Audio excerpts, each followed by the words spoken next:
ಲೈಫಲ್ಲಿ ನೀವು ಹಣದ ತೊಂದರೆಯನ್ನು ಎದುರಿಸದೆ ನಿಮ್ಮ ಜೀವನ ಮುಗಿಯಲ್ಲ. ಯಾಕೆಂದರೆ ಆ ಥರದ ಸನ್ನಿವೇಶ ಇರುತ್ತೆ. ನನಗೇನು ನೆನಪಿದೆ, ನಾನು 10ನೇ ಕ್ಲಾಸ್ವರೆಗೆ ಓದಿ ನನ್ನ ಎಜುಕೇಶನ್ ಡಿಸ್ಕಂಟಿನ್ಯೂ ಮಾಡಿಬಿಟ್ಟಿದ್ದೆ. ಮತ್ತು ಒಂದು ಮಂತ್ಲಿ ಮ್ಯಾಗಝಿನ್ ಮಾಡೋಣ ಅಂತ ಅಂದ್ಬಿಟ್ಟಿದ್ದೆ. ನನಗೆ ಆಸ್ ಅ ರೈಟರ್ ಒಂದು ಮಂತ್ಲಿ ಮ್ಯಾಗಝಿನ್ ಅನ್ನು ಲಾಂಚ್ ಮಾಡಿಬಿಟ್ಟಿದ್ದೆ. ಆವಾಗ ಅದು ತಿಂಗಳಿಗೆ ಒಂದು 3,000 ರೂಪಾಯಿ ದುಡ್ಡು ಬೇಕಾಗೋದು. ಆ 3,000 ರೂಪಾಯಿ ನಾನು ಒಂದು ಸಬ್ಸ್ಕ್ರಿಪ್ಷನ್ ಅಲ್ಲಿ ಅದನ್ನು ತಗೋಬೇಕು. ಒಂದೇ ಮಂತ್ ಪ್ರಿಂಟ್ ಮಾಡಿದೆ, 3,000 ದುಡ್ಡು ಬರಲಿಲ್ಲ. 2ನೇ ಮಂತ್ ಪ್ರಿಂಟ್ ಮಾಡಿದೆ, ಏನೋ ಒಂದು ಸ್ವಲ್ಪ ಬಂತು. ಆದರೆ ನನ್ನ ಸ್ಟ್ರೆಸ್ ಜಾಸ್ತಿ ಆಗ್ತಾ ಹೋಯಿತು. 6,000, 8,000 ಈ ತರ ನಷ್ಟವನ್ನ ಹೆಂಗೆ ನಿಭಾಯಿಸ್ತೀನಿ ಅನ್ನೋದು ನನಗೆ ದೊಡ್ಡ ಚಾಲೆಂಜ್ ಆಗಿತ್ತು. ಒಂದಿನ ಅಂದ್ರೆ ನಮ್ಮೂರಲ್ಲಿ ಆ ಹಂತದಲ್ಲಿ ಒಂದು ಜಾತ್ರೆ ನಡೀತಾ ಇತ್ತು. ಇದು 3 ತಿಂಗಳು ಪ್ರಿಂಟ್ ಆಗಿತ್ತು. 4ನೇ ತಿಂಗಳು ಪ್ರಿಂಟ್ ಮಾಡಕ್ ನನ್ನ ಹತ್ರ ದುಡ್ಡಿಲ್ಲ. 100 ರೂಪಾಯಿ ಬಹಳ ಇಂಪಾರ್ಟೆಂಟ್ ಅನ್ನೋ ಒಂದು ಸಂದರ್ಭ. ಜಾತ್ರೆ ನಡೀತಾ ಇತ್ತು ನಮ್ಮೂರಲ್ಲಿ. ನನಗೆ ಅವಾಗ 17 ವರ್ಷ. ನಾನು ನಮ್ಮ ಮನೆಯಿಂದ ಆ ರಸ್ತೆಯಲ್ಲಿ ನಡ್ಕೊಂಡು ಹೋಗ್ತಾ ಇದ್ದೆ. ಹಳ್ಳಿ ಇದು, ಕಾಡು ಮತ್ತು ಅದ್ರ ಮಧ್ಯೆ ಇರುವ ರಸ್ತೆ. ಆ ರಸ್ತೆಯಲ್ಲಿ ನನಗೆ ನಡ್ಕೊಂಡು ಹೋಗ್ತಾ ಇರುವಾಗ ಯಾರೋ ಜಾತ್ರೆಗೆ ಹೋಗುವವರು ಆ ಗಡಿಬಿಡಿಯಲ್ಲಿ ಒಂದು 500 ರೂಪಾಯಿನ ನೋಟು ಕೈಗೆ ಸಿಕ್ಬಿಡ್ತು ದಾರಿಯಲ್ಲಿ. ಆವತ್ತು ನಾನು ಅನುಭವಿಸಿರುವ ಸಂತೋಷ, ಇವತ್ತು ನಾನು ಕೊಟ್ಟಿರುವ ಸಂಬಳ ಇರ್ಬೋದು, ಇನ್ನೊಂದಿರ್ಬೋದು, ಯಾವುದೂ ಕೊಟ್ಟಿಲ್ಲ. 500 ರೂಪಾಯಿ ಅಷ್ಟು ಅವಶ್ಯಕತೆ ಇತ್ತು. ಯಾಕಂದ್ರೆ ನನಗೆ ಪ್ರಿಂಟ್ ಮಾಡೋಕೆ ದುಡ್ಡಿಲ್ಲ. ಒಂಥರ ಇನ್ಸಲ್ಟ್ ಆಗ್ಬಿಟ್ಟಿದೆ. ಊರಲ್ಲಿ ಪೇಪರ್ ಲಾಂಚ್ ಮಾಡ್ಕೊಂಡ್ಬಿಟ್ಟಿದ್ದೀನಿ. ಒಂದು ಕ್ಯಾಪಿಟಲ್ ಇಲ್ಲ ನನ್ನ ಹತ್ರ. ಅಂಡ್ 100 ರೂಪಾಯಿ ಒದ್ದಾಡ್ತಾ ಇರುವಾಗ 500 ರೂಪಾಯಿ ಅನಾಯಾಸವಾಗಿ ರಸ್ತೆಯಲ್ಲಿ ಸಿಕ್ಬಿಟ್ಟಿದ್ದು ಅದೊಂದು ನೆನಪಿದೆ ನನಗೆ. ಅಂಡ್ ಆ 500 ರೂಪಾಯಿ ಕೊಟ್ಟ ಕಂಫರ್ಟ್ ನಾನು ಯಾವತ್ತಿಗೂ ಮರೆಯಲ್ಲ. Super sir. 500 ರೂಪಾಯಿಂದ ಶುರುವಾಗಿ ಈಗ ಕೋಟಿ ತನಕ ರೀಚ್ ಆಗಿದೆ. ಅದಕ್ಕೆ ಆ ಒಂದು ಜರ್ನಿ ನೋಡಿದ್ರೆ ನಿಜವಾಗ್ಲೂ inspiring journey. So teaser release ಆಗುತ್ತೆ, ಸಾಕಷ್ಟು ನಿರೀಕ್ಷೆನ ಹುಟ್ಟಾಗುತ್ತೆ. ತಾರಮ್ಮ ಕಂಗ್ರಾಚುಲೇಷನ್ಸ್. ಟ್ರೇಲರ್ ತುಂಬಾ ಚೆನ್ನಾಗಿದೆ, ನೀವು ತುಂಬಾ ಚೆನ್ನಾಗಿ ಕಾಣಿಸ್ತೀರಾ ತಾರಮ್ಮ. ಏನ್ ಅನ್ನಿಸ್ತಾ ಇದೆ ಕೋಟಿ ಸಿನಿಮಾದ ಟ್ರೇಲರ್ ಲಾಂಚ್ ಆಗಿದೆ ಇವಾಗ? ಮೊದಲನೇದಾಗಿ ಕೋಟಿಯ ಕುಟುಂಬಕ್ಕೆ ಹಾಗೂ ಇಲ್ಲಿ ನಡೆದಿರುವ ಕೋಟಿಯ ಒಳ್ಳೆಯ ಮನಸ್ಸುಳ್ಳ ಎಲ್ಲರಿಗೂ ಕೂಡ ನಮಸ್ಕಾರ. ಚೆನ್ನಾಗಿ ಕಾಣಿಸ್ತಿದ್ಯಮ್ಮ ನೀನು. ಹೀರೋಯಿನ್ ಕೂಡ ನಾನು ಮಿಂಚ್ತಾ ಇದ್ದೀನಿ. ನಾನು ಎಲ್ಲೋ ಹೋಗಿಲ್ಲ ಕಡೆಮ, ಇಲ್ಲೇ ಇದ್ದೀನಿ. ಕೋಟಿ ಮತ್ತೆ ನನ್ನ ಚಿತ್ರ ಜೀವನದ ಮುಖ್ಯವಾದ ಸಿನಿಮಾಗಳಲ್ಲಿ ಒಂದು. ತುಂಬ ಥ್ಯಾಂಕ್ಸ್. ಮತ್ತೆ ಎಷ್ಟದಿ ಹೇಳಿದೀನೋ ಪರಂಗೆ ಗೊತ್ತಿಲ್ಲ. ಪರಂ ಒಬ್ಬ ನಿರ್ದೇಶಕರಾಗಿ ನಿಜವಾಗ್ಲೂ ಸೂಕ್ಷ್ಮ ಮನಸ್ಸುಳ್ಳ ಒಬ್ಬ ವ್ಯಕ್ತಿ ನಿರ್ದೇಶಕರಾದರೆ ಪ್ರತಿಯೊಂದು ಸಣ್ಣ ಸಣ್ಣ ವಿಚಾರಗಳನ್ನು ಸಿನಿಮಾದಲ್ಲಿ ಅಷ್ಟೇ, ಅದು ಕಾಸ್ಟ್ಯೂಮ್ ಆಗಿರಲಿ, ಮೇಕಪ್ ಆಗಿರಲಿ, ಅಥವಾ ಆರ್ಟಲ್ಲಿ ಮನೆಯಲ್ಲಿ ಇರುವಂಥ ಸಣ್ಣ ಸಣ್ಣ ವಸ್ತುಗಳಾಗಿರಲಿ, ಭಾವನೆಗಳಾಗಿರಲಿ, ಆ್ಯಕ್ಟಿಂಗಲ್ಲಿ ಏನೇ ಒಂದು ಸಣ್ಣ ಭಾವನೆ ಕ್ಯಾಪ್ಚರ್ ಮಾಡೋದ್ರಲ್ಲಿ ಕೂಡ ಅಷ್ಟೇ ಪರ್ಫೆಕ್ಟಾಗಿ ಎಷ್ಟೇ ಸರಿ ಆಗ್ತದೆ. ಅದು ನಾನು ಪರಂಗೆ ಹೇಳ್ತೀನಿ, ಮಗು ಥರ ಹಠ ಮಾಡ್ತಾರೆ, ಅದು ಸತ್ಯ. ಬಟ್ ನಗು ಯಾವಾಗಲೂ ಖಂಡಿತ ಇರುತ್ತೆ. ಅದು ಯಾವಾಗ ನಿನ್ ಕೋಪಿಷ್ಟ ಆಗಿದ್ದು ನಾನು ನಿಜವಾಗ ನೋಡಿಲ್ಲ. ಅದೇನಾಗುತ್ತೆ ಗೊತ್ತದಮ್ಮ, TRP ಬರೋ ದಿವಸನೇ ಇಂಟರ್ವ್ಯೂ ಕೇಳಿರ್ತೀನಿ. ಅವ್ರಿಗೆ TRP ಟೆನ್ಷನ್ ಇದ್ದಾಗ ಅವ್ರು ಪೋಸ್ಟ್ಪೋನ್ ಮಾಡಿ ಬೈದ್ಬಿಡ್ತಾರೆ ಇಂಟರ್ವ್ಯೂ ಕೇಳಿದ್ರೆ. TRPಗೂ ಒಂದು ಭಾವನೆಗಳಿಗೆ ನಾನು ವ್ಯತ್ಯಾಸ ನೋಡಲೇ ಇಲ್ಲ. ಯಾಕೆಂದ್ರೆ ಗೆದ್ದಾಗ್ಲೂ ಪರಂ ಹಾಗೆ ಅಂತಾನೆ, ಒಂಥರ ಬೇಜಾರಾದಾಗ್ಲೂ ಹಾಗೆ ಅಂತ. ನಾನು ಅಫ್ಕೋರ್ಸ್ ಹಠ ಇದೆ, ನಾನು ಅದು ಮಾತ್ರ ಸತ್ಯ. ಏನಾದ್ರು ಬೇಕು ಅಂದ್ರೆ ಅದು ಬೇಕು. ಅಂದ್ರೆ ಕಲಾವಿದರಿಂದ ಪಾತ್ರ ಮಾಡ್ಬೇಕಾದ್ರೆ, ಅಭಿನಯ ಮಾಡ್ಬೇಕಾದ್ರೆ ಅಮ್ಮ ಇದು ಬೇಕು ಅಂತ ಕೇಳೋಂತ ಆ ಥರ ನಿರ್ದೇಶಕರಿದ್ದಾಗ ನಮಗೂ ಕೂಡ ಇನ್ನೂ ಹೆಚ್ಚು ಏನಾದ್ರು ಮಾಡಬೇಕು, ಇನ್ನೇನೋ ಡಿಫ್ರೆಂಟ್ ಆಗಿ ಮಾಡಬೇಕು ಅನ್ನೋ ಆಸೆಗಳಿದ್ದೇ ಇರುತ್ತೆ. ಮತ್ತೆ ಇಡೀ ಪ್ರೊಡಕ್ಷನ್ ಟೀಮ್ ನಿಜವಾಗ್ಲೂ ಇಟ್ ವಾಸ್ ವೆರಿ ಆರ್ಗನೈಸ್ಡ್. ಎಲ್ಲಿಯೂ ಕೂಡ ಪ್ರೊಡಕ್ಷನ್ ಟೀಮಿಂದ ಎಲ್ಲಿಯೂ ಒಂದು ಸಣ್ಣ ಸಮಸ್ಯೆ ಕೂಡ ಆಗಿಲ್ಲ. ತುಂಬ ಚೆನ್ನಾಗಿ ನೋಡ್ಕೊಂಡ್ರು. ಇಡೀ ಟೀಮ್ಗೆ ನಾನು ಥ್ಯಾಂಕ್ಸ್ ಹೇಳಬೇಕು. ಅಸಿಸ್ಟೆಂಟ್, ಅಸೋಸಿಯೇಟ್, ಕ್ಯಾಮ್ರಾಮನ್, ಎಲ್ಲ ಟೆಕ್ನಿಷಿಯನ್ಗೂ ಕೂಡ ತುಂಬ ಥ್ಯಾಂಕ್ಸ್ ಹೇಳಬೇಕು. ಆ್ಯಂಡ್ ಆರ್ಟಿಸ್ಟ್ ಎಲ್ಲರೂ. ಮೊದಲನೇದಾಗಿ ಧನಂಜಯ ಅಫ್ಕೋರ್ಸ್ ನಾನು ಯಾವಾಗಲೂ ಹೇಳ್ತಿರ್ತೀನಿ, ಅವನ ಜೊತೆ ಆ್ಯಕ್ಟ್ ಮಾಡೋದು ಆನ್ ಸ್ಕ್ರೀನ್ ಆಫ್ ಸ್ಕ್ರೀನ್ ಸೇಮೇ ಆಗಿರುತ್ತೆ. ಯಾಕಂದರೆ ಒಂದೇ ಭಾವನೆ ಹಂಚ್ಕೊಳ್ತೀವಿ. ಆದರೆ ಇದು ನಮ್ಮ ಹ್ಯಾಟ್ರಿಕ್ ಕಾಂಬಿನೇಷನ್. ತುಂಬ ಎಕ್ಸ್ಪೆಕ್ಟೇಷನ್ ಇಟ್ಕೊಂಡಿದ್ದೀನಿ ಈ ಪಿಕ್ಚರಲ್ಲಿ ಕೂಡ ನಮ್ಮ ಕಾಂಬಿನೇಷನ್ ತುಂಬ ಚೆನ್ನಾಗಿ ಆಗುತ್ತೆ ಅಂತ ಹೇಳಿ. ಹಾಗೆ ಹೀರೋಯಿನ್ ಜೊತೆ ಹೆಚ್ಚು ಸೀನ್ಗಳಿಲ್ಲ, ಆದರೂ ಆ ಸೀನ್ ಚೆನ್ನಾಗಿತ್ತು. ಬಟ್ ಚೆನ್ನಾಗಿ ಕಾಣಿಸ್ತಾರೆ ಗೊತ್ತಾಗಿ. ಮತ್ತು ಅವರಿಬ್ಬರು ನನ್ನ ಮಕ್ಕಳಿಗೆ ಇಬ್ಬರಿದ್ದಾರೆ. ಅವರು very cute and very talented. ತುಂಬ ಖುಷಿ ಅನಿಸ್ತು. ಇಡೀ ಫ್ಯಾಮಿಲಿ ನಮಗೆ ನಿಜವಾಗ್ಲೂ ಫ್ಯಾಮಿಲಿ ಥರ ಬಾಂಡಿಂಗ್ ಆಗೋಗಿತ್ತು. ದಿನ ಶೂಟಿಂಗು ಮತ್ತೆ ಹೋಗ್ಬೇಕಾದ್ರೆ ಅದೇ ಬಾಂಡಿಂಗ್ ಅಲ್ಲಿ ಇತ್ತು. ಅದಾದ್ಮೇಲೆ ರಮೇಶ್ ಚಂದ್ರ ನಾನು ಅವತ್ತು ಹೇಳಿದೆ, ಅವನೊಂದು ಅಪಿಯರೆನ್ಸೇ ಸಾಕು, ಗೆಟಪ್ ಒಂದು ಶಾರ್ಟ್ ಹಿಂಗ್ ಬಂದ್ರೆ ಸಾಕು, ಸೂಪರ್ ಕಾಣಿಸ್ತೀಯ ರಮೇಶ. ಅಂಡ್ ಬೇರೆ ಗೆಟಪ್ ಅಲ್ಲಿ ಬಂದಿದ್ದಾರೆ ನೋಡಿದಾರಲ್ಲ. ಇಲ್ಲ, ಇತ್ತೀಚೆಗೆ ಹೀಗೆ ಬರ್ತಾನಲ್ಲ. ಅದೇ ಶ್ರುತಿಗೆ ನಾವು ಥ್ಯಾಂಕ್ಸ್ ಹೇಳ್ಬೇಕು. ಆಕ್ಚುಲಿ ಇಷ್ಟೊಂದು ಡ್ರೆಸ್ ಸೆನ್ಸ್ ಎಲ್ಲ ಇವನಿಗೆ ಇರಲಿಲ್ಲ, ಬಹುಶಃ ಶ್ರುತಿಯಿಂದಲೇ ಆಗಿರೋದು ಅಂತ ನಾನು ಭಾವಿಸ್ತೀನಿ. ಅವಳು ಶ್ರುತಿ ನಾಯ್ಡು ನಾನು ಥ್ಯಾಂಕ್ಸ್ ಹೇಳ್ತೀನಿ. ಮತ್ತೆ ಇನ್ನೆಲ್ಲರೂ. ಆಮೇಲೆ KRG ನೀನು ಹೇಳಿದೆಯಲ್ಲ, ನಾನು ಲಕ್ಕಿ ಚಾರ್ಮ್ ಹಾಗೆ KRG ಕೂಡ ಅವರಿಬ್ರು, ಕಾರ್ತಿಕ್ ಮತ್ತೆ ಇವನು ಇಬ್ರು ಲಕ್ಕಿ ಚಾರ್ಮ್ಗಳು.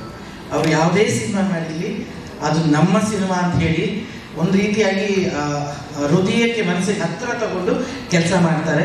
ಅಫ್ಕೋರ್ಸ್ ನೀವು ಈ ಚಿತ್ರಕ್ಕೆ ದೊಡ್ಡ ಶಕ್ತಿಯಾಗಿ ಬಂದಿದ್ದೀರಿ. ತುಂಬ ಥ್ಯಾಂಕ್ಸ್. ಹಾಗೆ ನನ್ನೆಲ್ಲ ಸಿನಿಮಾ ಪತ್ರಕರ್ತರಿಗೂ ಕೂಡ ಇವತ್ತು ನೋಡುವಂಥ ಒಂದು ಸುಯೋಗ ಸಿಕ್ತು. ಇದು ಟ್ರೈಲರ್ ನಾನು ಧನಂಜಯ್ಗೆ ಕೇಳ್ತಿದ್ದೆ, ಈ ಟೀಸರ್ಗೂ ಟ್ರೈಲರ್ಗೂ ಏನು ಡಿಫ್ರೆನ್ಸು ನನಗೆ ಇದು ಗೊತ್ತಾಗಲ್ಲ. ಟೀಸರ್ ಚಿಕ್ಕದಾಗಿರುತ್ತೆ, ಟ್ರೈಲರ್ ದೊಡ್ಡದಾಗಿರುತ್ತೆ. ಅದೇ ಸಮಯ ಅಂತ ಹೇಳಿದ್ರು. ಅದೇ ಯಾಕಂದ್ರೆ ನಮಗಿಲ್ಲ ಅಥವಾ ನಮ್ಗೆ ಗೊತ್ತಿರ್ತಿರ್ಲಿಲ್ಲ ಟೀಸರ್ ಅಂತ. ಈಗಂತೂ ತುಂಬ ಈ ಥರದ್ದು ಈವೆಂಟ್ಸು ಜಾಸ್ತಿ ಆಗುತ್ತೆ. ನಿಮ್ಮನ್ನು ಆವಾಗ ಭೇಟಿ ಮಾಡ್ತಾ ಇರ್ಬೋದು ಈ ಥರದ ಒಂದೊಂದು ಕಾರಣಗಳನ್ನ ಇಟ್ಕೊಂಡು. ಬಟ್ ತುಂಬ ಥ್ಯಾಂಕ್ಸ್. ನನಗೆ ಗೊತ್ತು ನೀವೆಲ್ಲರೂ ಪರಂ ನಿಮ್ಮ ಕುಟುಂಬದವನು, ಮೊದಲು ನಿಮ್ಮಿಂದನೇ ಜೀವನನ ಸ್ಟಾರ್ಟ್ ಮಾಡಿದವರು. ಅದಕ್ಕೋಸ್ಕರ ಪರಂಗೆ ಯಾವಾಗಲೂ ಜೊತೆಯಾಗಿರ್ತೀರಿ, ಅವ್ರಿಗೆ ಶಕ್ತಿ ಕೊಡ್ತೀರಿ, ಬೆಂತಡ್ತೀರಿ ಅಂತ ಗೊತ್ತು. ಈ ಪಿಕ್ಚರ್ ರಿಲೀಸ್ ಆದಮೇಲೆ ಖಂಡಿತವಾಗ್ಲೂ ನೀವೆಲ್ಲರೂ ಮೆಚ್ಕೊಳ್ತೀರಿ. ನೀವಷ್ಟೇ ಅಲ್ಲ, ನಿಮ್ಮಿಂದ ಕರ್ನಾಟಕ ಜನತೆಗೆ ಇನ್ನಿಷ್ಟು ಬ್ರಿಡ್ಜ್ ಆಗಿ ಕೆಲಸ ಮಾಡ್ತೀರಿ. ಇದು ದೊಡ್ಡ ಯಶಸ್ವಿ ಆಗಬೇಕು ಈ ಚಿತ್ರ. ಹಾಗೆ ಈ ಪ್ರೊಡಕ್ಷನ್ ಜಿಯೋ ಅವರು ವೆರಿ ಕಮಿಟೆಡ್ ಪ್ರೊಡ್ಯೂಸರ್ಸ್, ಅವರಿಗೂ ಮತ್ತೆ ಈ ಸಂಸ್ಥೆಯಿಂದ 10 ಚಿತ್ರಗಳು ಬೇಗ ಅಂದ್ರೆ ಥಿಯೇಟರ್ಗೆ ಸಿನಿಮಾ ಇಲ್ಲ ಅಂತಾರಲ್ಲ, ಆ ಥರ ಆದರೆ ಬೇಗ ಸಿನಿಮಾಗಳು ಆಗಬೇಕು ಅಂತ ಕೇಳ್ಕೊಂಡು all the best. Thank you Dharma, thank you very much. 14ನೇ ತಾರೀಕು ನಿಮ್ಮನ್ನ ಇಡೀ ಕಲಾವಿದರನ್ನ ಥಿಯೇಟರ್ ಅಲ್ಲಿ ಕಣ್ತುಂಬಿಕೊಡೋದಕ್ಕೆ ನಾನು ಕಾತರದಿಂದ ಕಾಯ್ತಾ ಇದ್ದೀನಿ. Thank you very much Dharma. Thank you Janvi, thanks.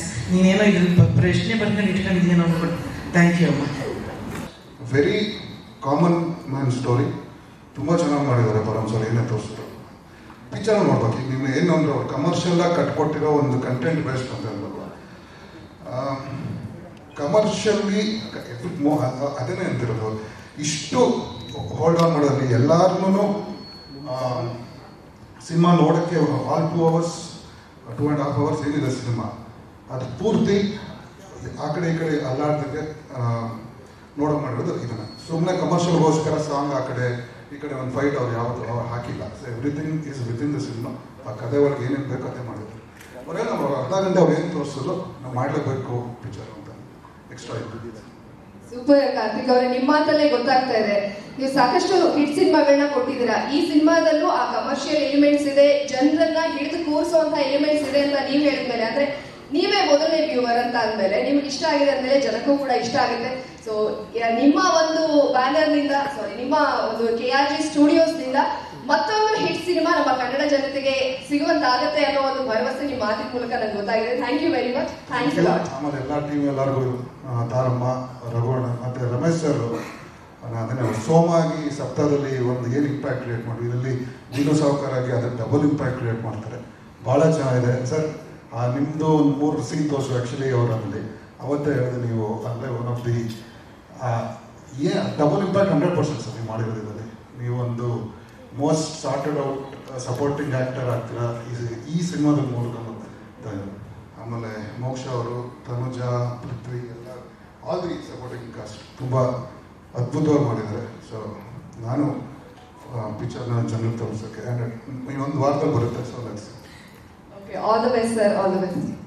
ಕಳಿ ಅಂತ ಕರೀತಾರಲ್ಲ, ಏನ್ ಕಲಿತೀರಾ ಅಂತ? ಮೂವಿ ನೋಡಾದ್ಮೇಲೆ ಜನರು ಮನಸ್ಸನ್ನ ಕಲಿತೀನಿ. ಸಿನಿಮಾದಲ್ಲಿ ತುಂಬಾ ಕಲಿತೀನಿ.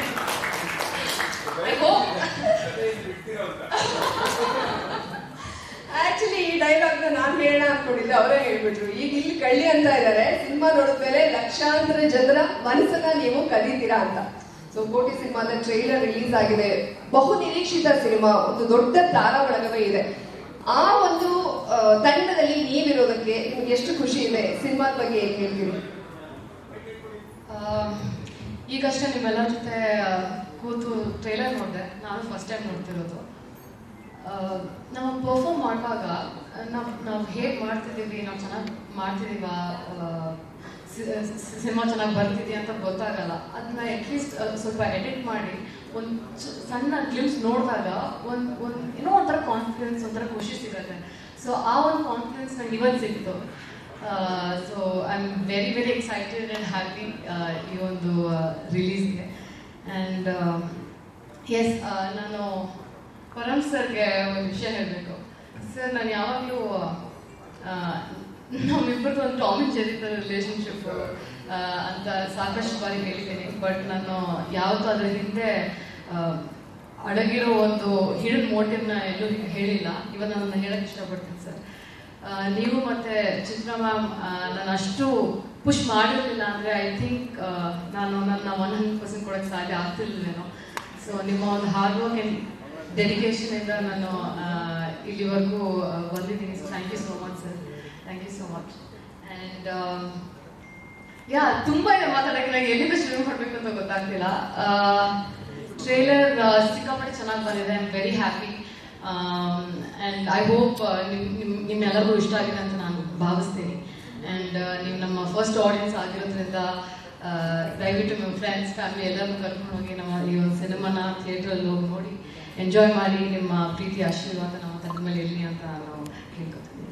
ಸೂಪರ್. ನೀವು ಹೇಳಿದ್ರಿ ಟಾಮ್ ಅಂಡ್ ಜೆರ್ರಿ ಅಂತ. ನಾನು ಬಂದಾಗಲೂ ಅದನ್ನ ನೋಡಿದೆ. ಪರಮ್ ಸರ್ ಹೇಗೆ ಕಾಲು ಎಳಿತಾ ಇದ್ರು ಇವರಿಗೆ ಅಂದ್ರೆ, ಟ್ರೈಲರ್ ಅಲ್ಲಿ ಇನ್ನ ನಿಮ್ದೊಂದು ಪಾರ್ಟ್ ಶೂಟ್ ಆಗ್ಬೇಕು, ಇವಾಗ ಆಗ್ಬೇಕು ಅಂತ ಹೇಳಿ ಕಾಲು ಎಳಿತಾ ಇದ್ರು. ಇವ್ರು ಅದನ್ನ ಸ್ವಲ್ಪ ಆ ಕ್ಷಣಕ್ಕೆ ನಂಬ್ಕೊಂಡಿದ್ರು ಅಲ್ವಾ?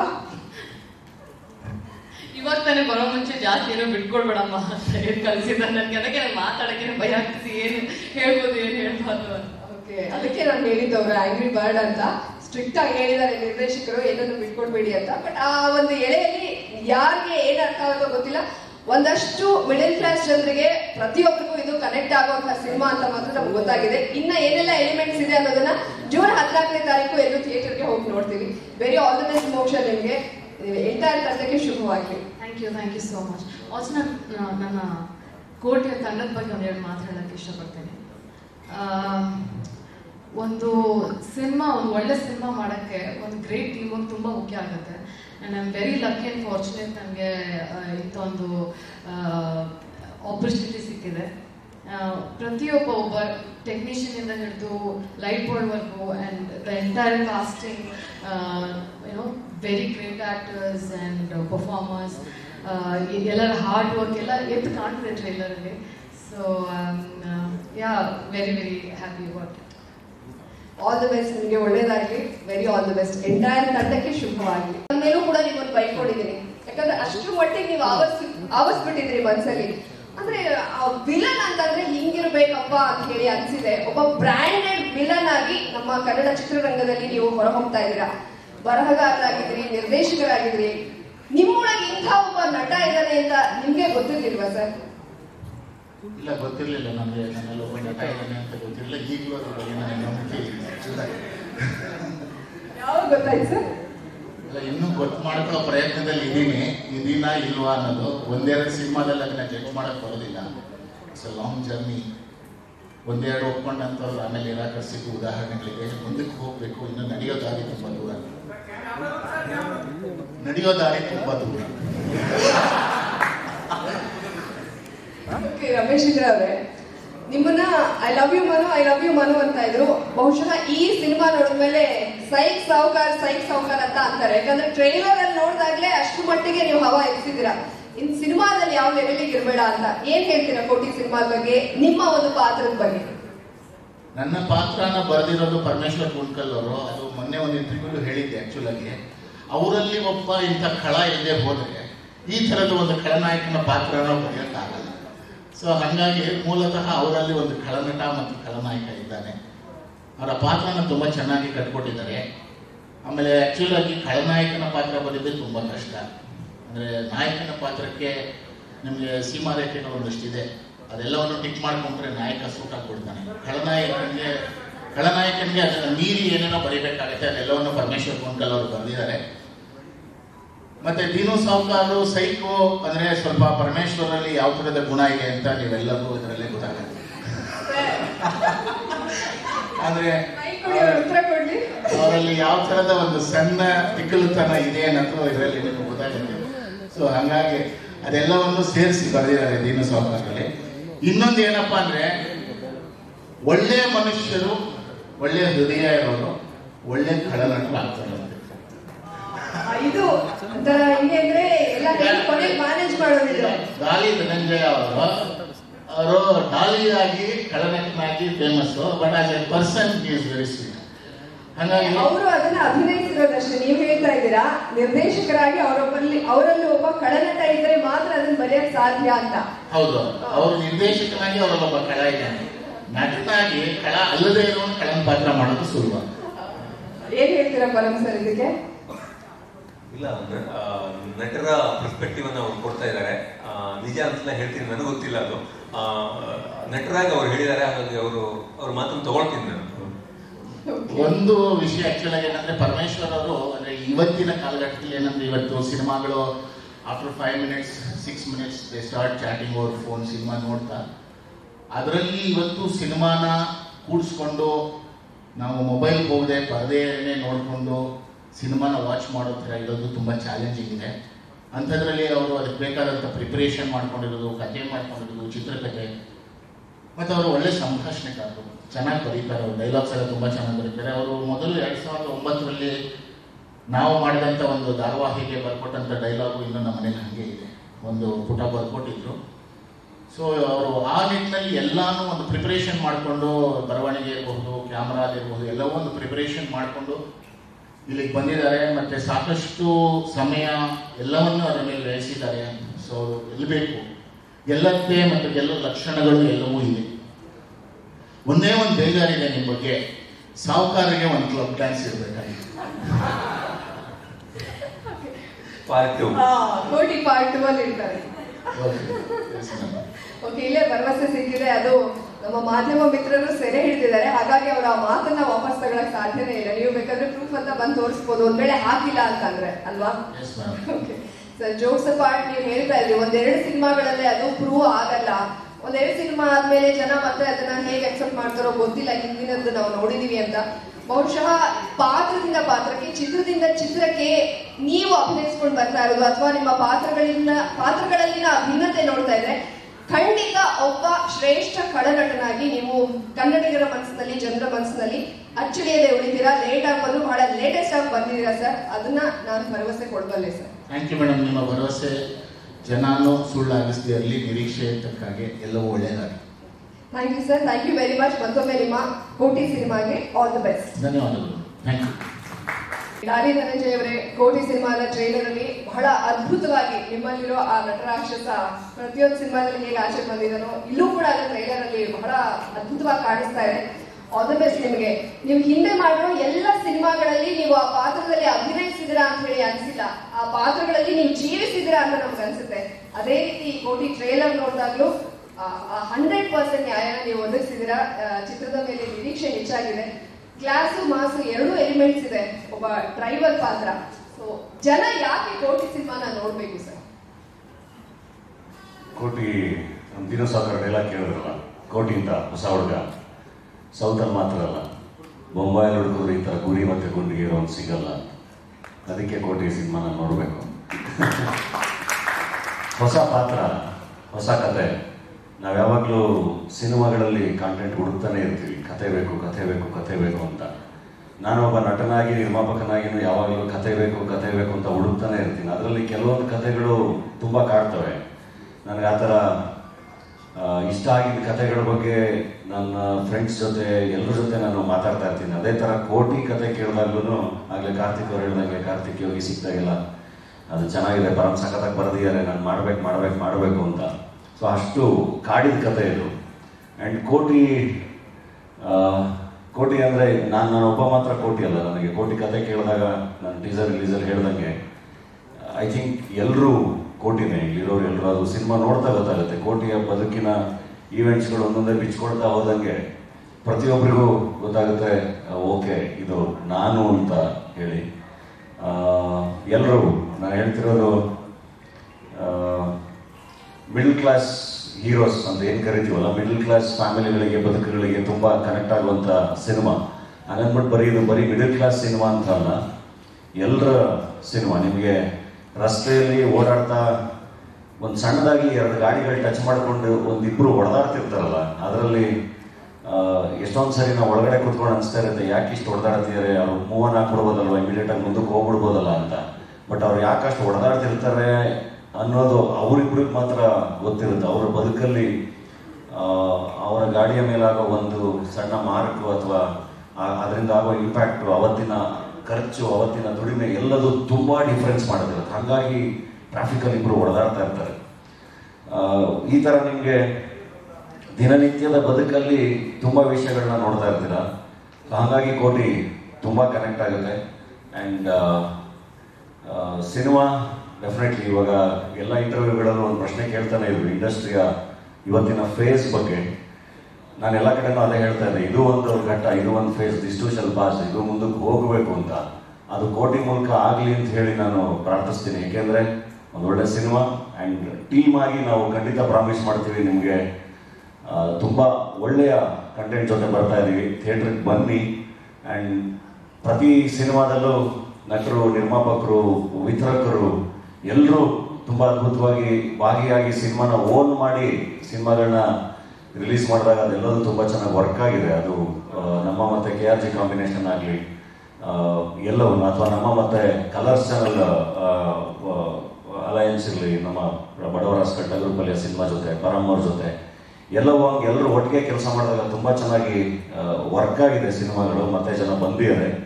ಸೊ ಕೋಟಿಲೂ ಅದು ಆಗುತ್ತೆ ಅಂತ ಹೇಳಿ ನಂಬ್ತೀನಿ. ಆ್ಯಂಡ್ ನಮ್ಮ ಪ್ರದರ್ಶಕರು, ಥಿಯೇಟರ್ಸವ್ರಿಗೂ ಕೂಡ ಸಿನಿಮಾನ ಓನ್ ಮಾಡ್ಕೊಳ್ಳಿ, ನಿಮ್ಮ ಊರುಗಳಲ್ಲಿ ಸಿನಿಮಾನ ಚೆನ್ನಾಗಿ ಪ್ರಮೋಟ್ ಮಾಡಿ, ಜನಗಳಿಗೆ ಸಿನಿಮಾನ ತಲುಪಿಸಿ ಅಂತ ಹೇಳಿ ರಿಕ್ವೆಸ್ಟ್ ಮಾಡ್ತೀನಿ. ಆ್ಯಂಡ್ ಕನ್ನಡ ಜನತೆಗೆ ದಯವಿಟ್ಟು ಬನ್ನಿ.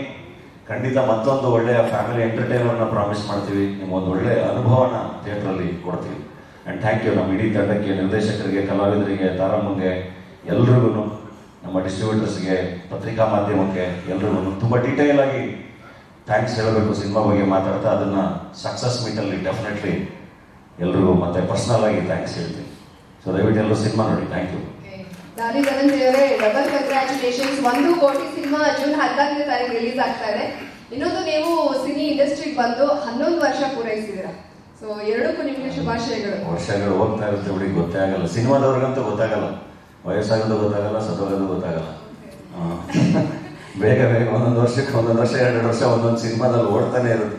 ತಿರುಗಿ ನೋಡೋದು ಇಷ್ಟೊಂದು ಆಗೋಯ್ತಾ ಅಯ್ಯೋ ಅಂತ ಅದು ಅನಿಸ್ತಾ ಇರುತ್ತೆ ಅವಾಗ. ಅದಕ್ಕೆ ನೋಡಿ, ನೀವೆಲ್ಲ ಅಷ್ಟು ಹೇಳ್ತಾ ಇದ್ರು, ಪ್ರತಿ ಎಲ್ಲೋ ನಿಂತ್ಕೊಂಡು ರೋಡಲ್ಲಿ ಫೋಟೋ ತೆಗೆಸ್ಕೊಳಕ್ ಬರೋರು ಕೇಳಂಗಾಗ್ಬಿಟ್ಟಿದೆ ಇವಾಗ. ನಮಗೆ ಗೊತ್ತಾಗಿಲ್ಲ, ನಾನಿನ್ನೂ 27 ವರ್ಷ, ಬಟ್ ನೋಡೋರಿಗೆ ಏನ್ ನಿಂತ್ಬಿಟ್ಟಿದೆ ಸರ್ 27 ವರ್ಷಕ್ಕೆ. ನೀವು ಹಾಗೆ ಇರ್ತೀರಾ ಬಿಡಿ. ಅದೇ ಕೇಳೋಣ ಅಂತಿದೆ, ನೀವು ಮಾಡೋ ಸಿನಿಮಾಗಳೆಲ್ಲ ಟ್ರೆಂಡಿಂಗು, ಆದ್ರೆ ನಿಮ್ ಮ್ಯಾರೇಜ್ ಮಾತ್ರ ಪೆಂಡಿಂಗು ಅಂತ ತಾರಮ್ಮ ಹೇಳ್ತಾನೆ ಇದ್ದಾರೆ. ಸೊ ಯಾವಾಗ ಊಟ ಹಾಕ್ತೀರಾ ಎಲ್ಲರಿಗೂ? ಆಗೋಣ ಬಿಡಿ, ಎಲ್ಲ ವೇದಿಕೆಲ್ಲ ಕೇಳ್ತೀರಾ, ಅದೇ ಹೇಳ್ತೀರಾ, ರೋಡಲ್ಲಿ ಕೇಳಕ್ ಶುರು ಮಾಡಿದ್ದಾರೆ ಅಂತ. ಪ್ರಮಾಣ ಮಾಡಿದೀನಿ ತಾನೆ, ಕೋಟಿ ಚೆನ್ನಾಗಾಗ್ಲಿ ಪಕ್ಕ. ಚೆನ್ನಾಗಾಗಿಲ್ಲ ಅಂದ್ರೆ ಬಿಡಲ್ಲ, ತಾರಮ್ಮನೆ ಮದುವೆ ಮಾಡಿಸ್ಬಿಡ್ತಾರೆ.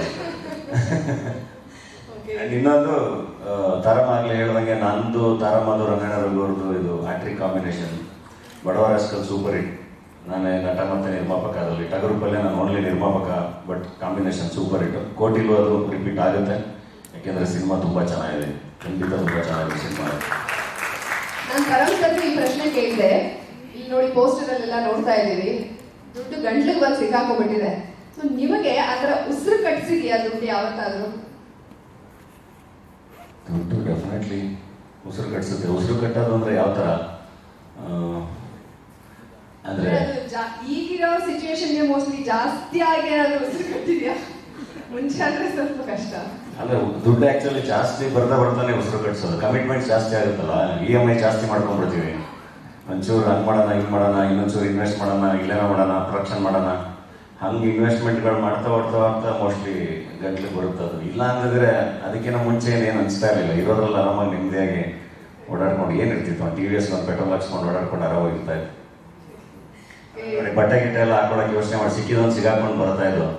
ಇವಾಗ ಹಂಗಲ್ಲ, ನೀನು ಚೆನ್ನಾಗೇ ಕಾಣಬೇಕು ಅಂತೆಲ್ಲ ಕಂಪಲ್ಷನ್ಸ್ ಎಲ್ಲ ಬರುತ್ತೆ, ಅದಕ್ಕೆ ಹಿಂಗೆಲ್ಲ ಹಾಕೊಂಡು ಓಡಾಡ್ಬೇಕು. ನೋಡಿ ಏನು ಬಟ್ಟೆ ಹಾಕೋಬೇಕಪ್ಪ, ಯಾರೇನು ಹಾಕೊಂಡಿದ್ದಾರೆ, ಮೊದಲೇ ಸಿಕ್ಕಿದ್ ಸಿಗಾಕೊಂಡು ಓಡಾಡೋದು ಚಂದ ಒಂಥರ.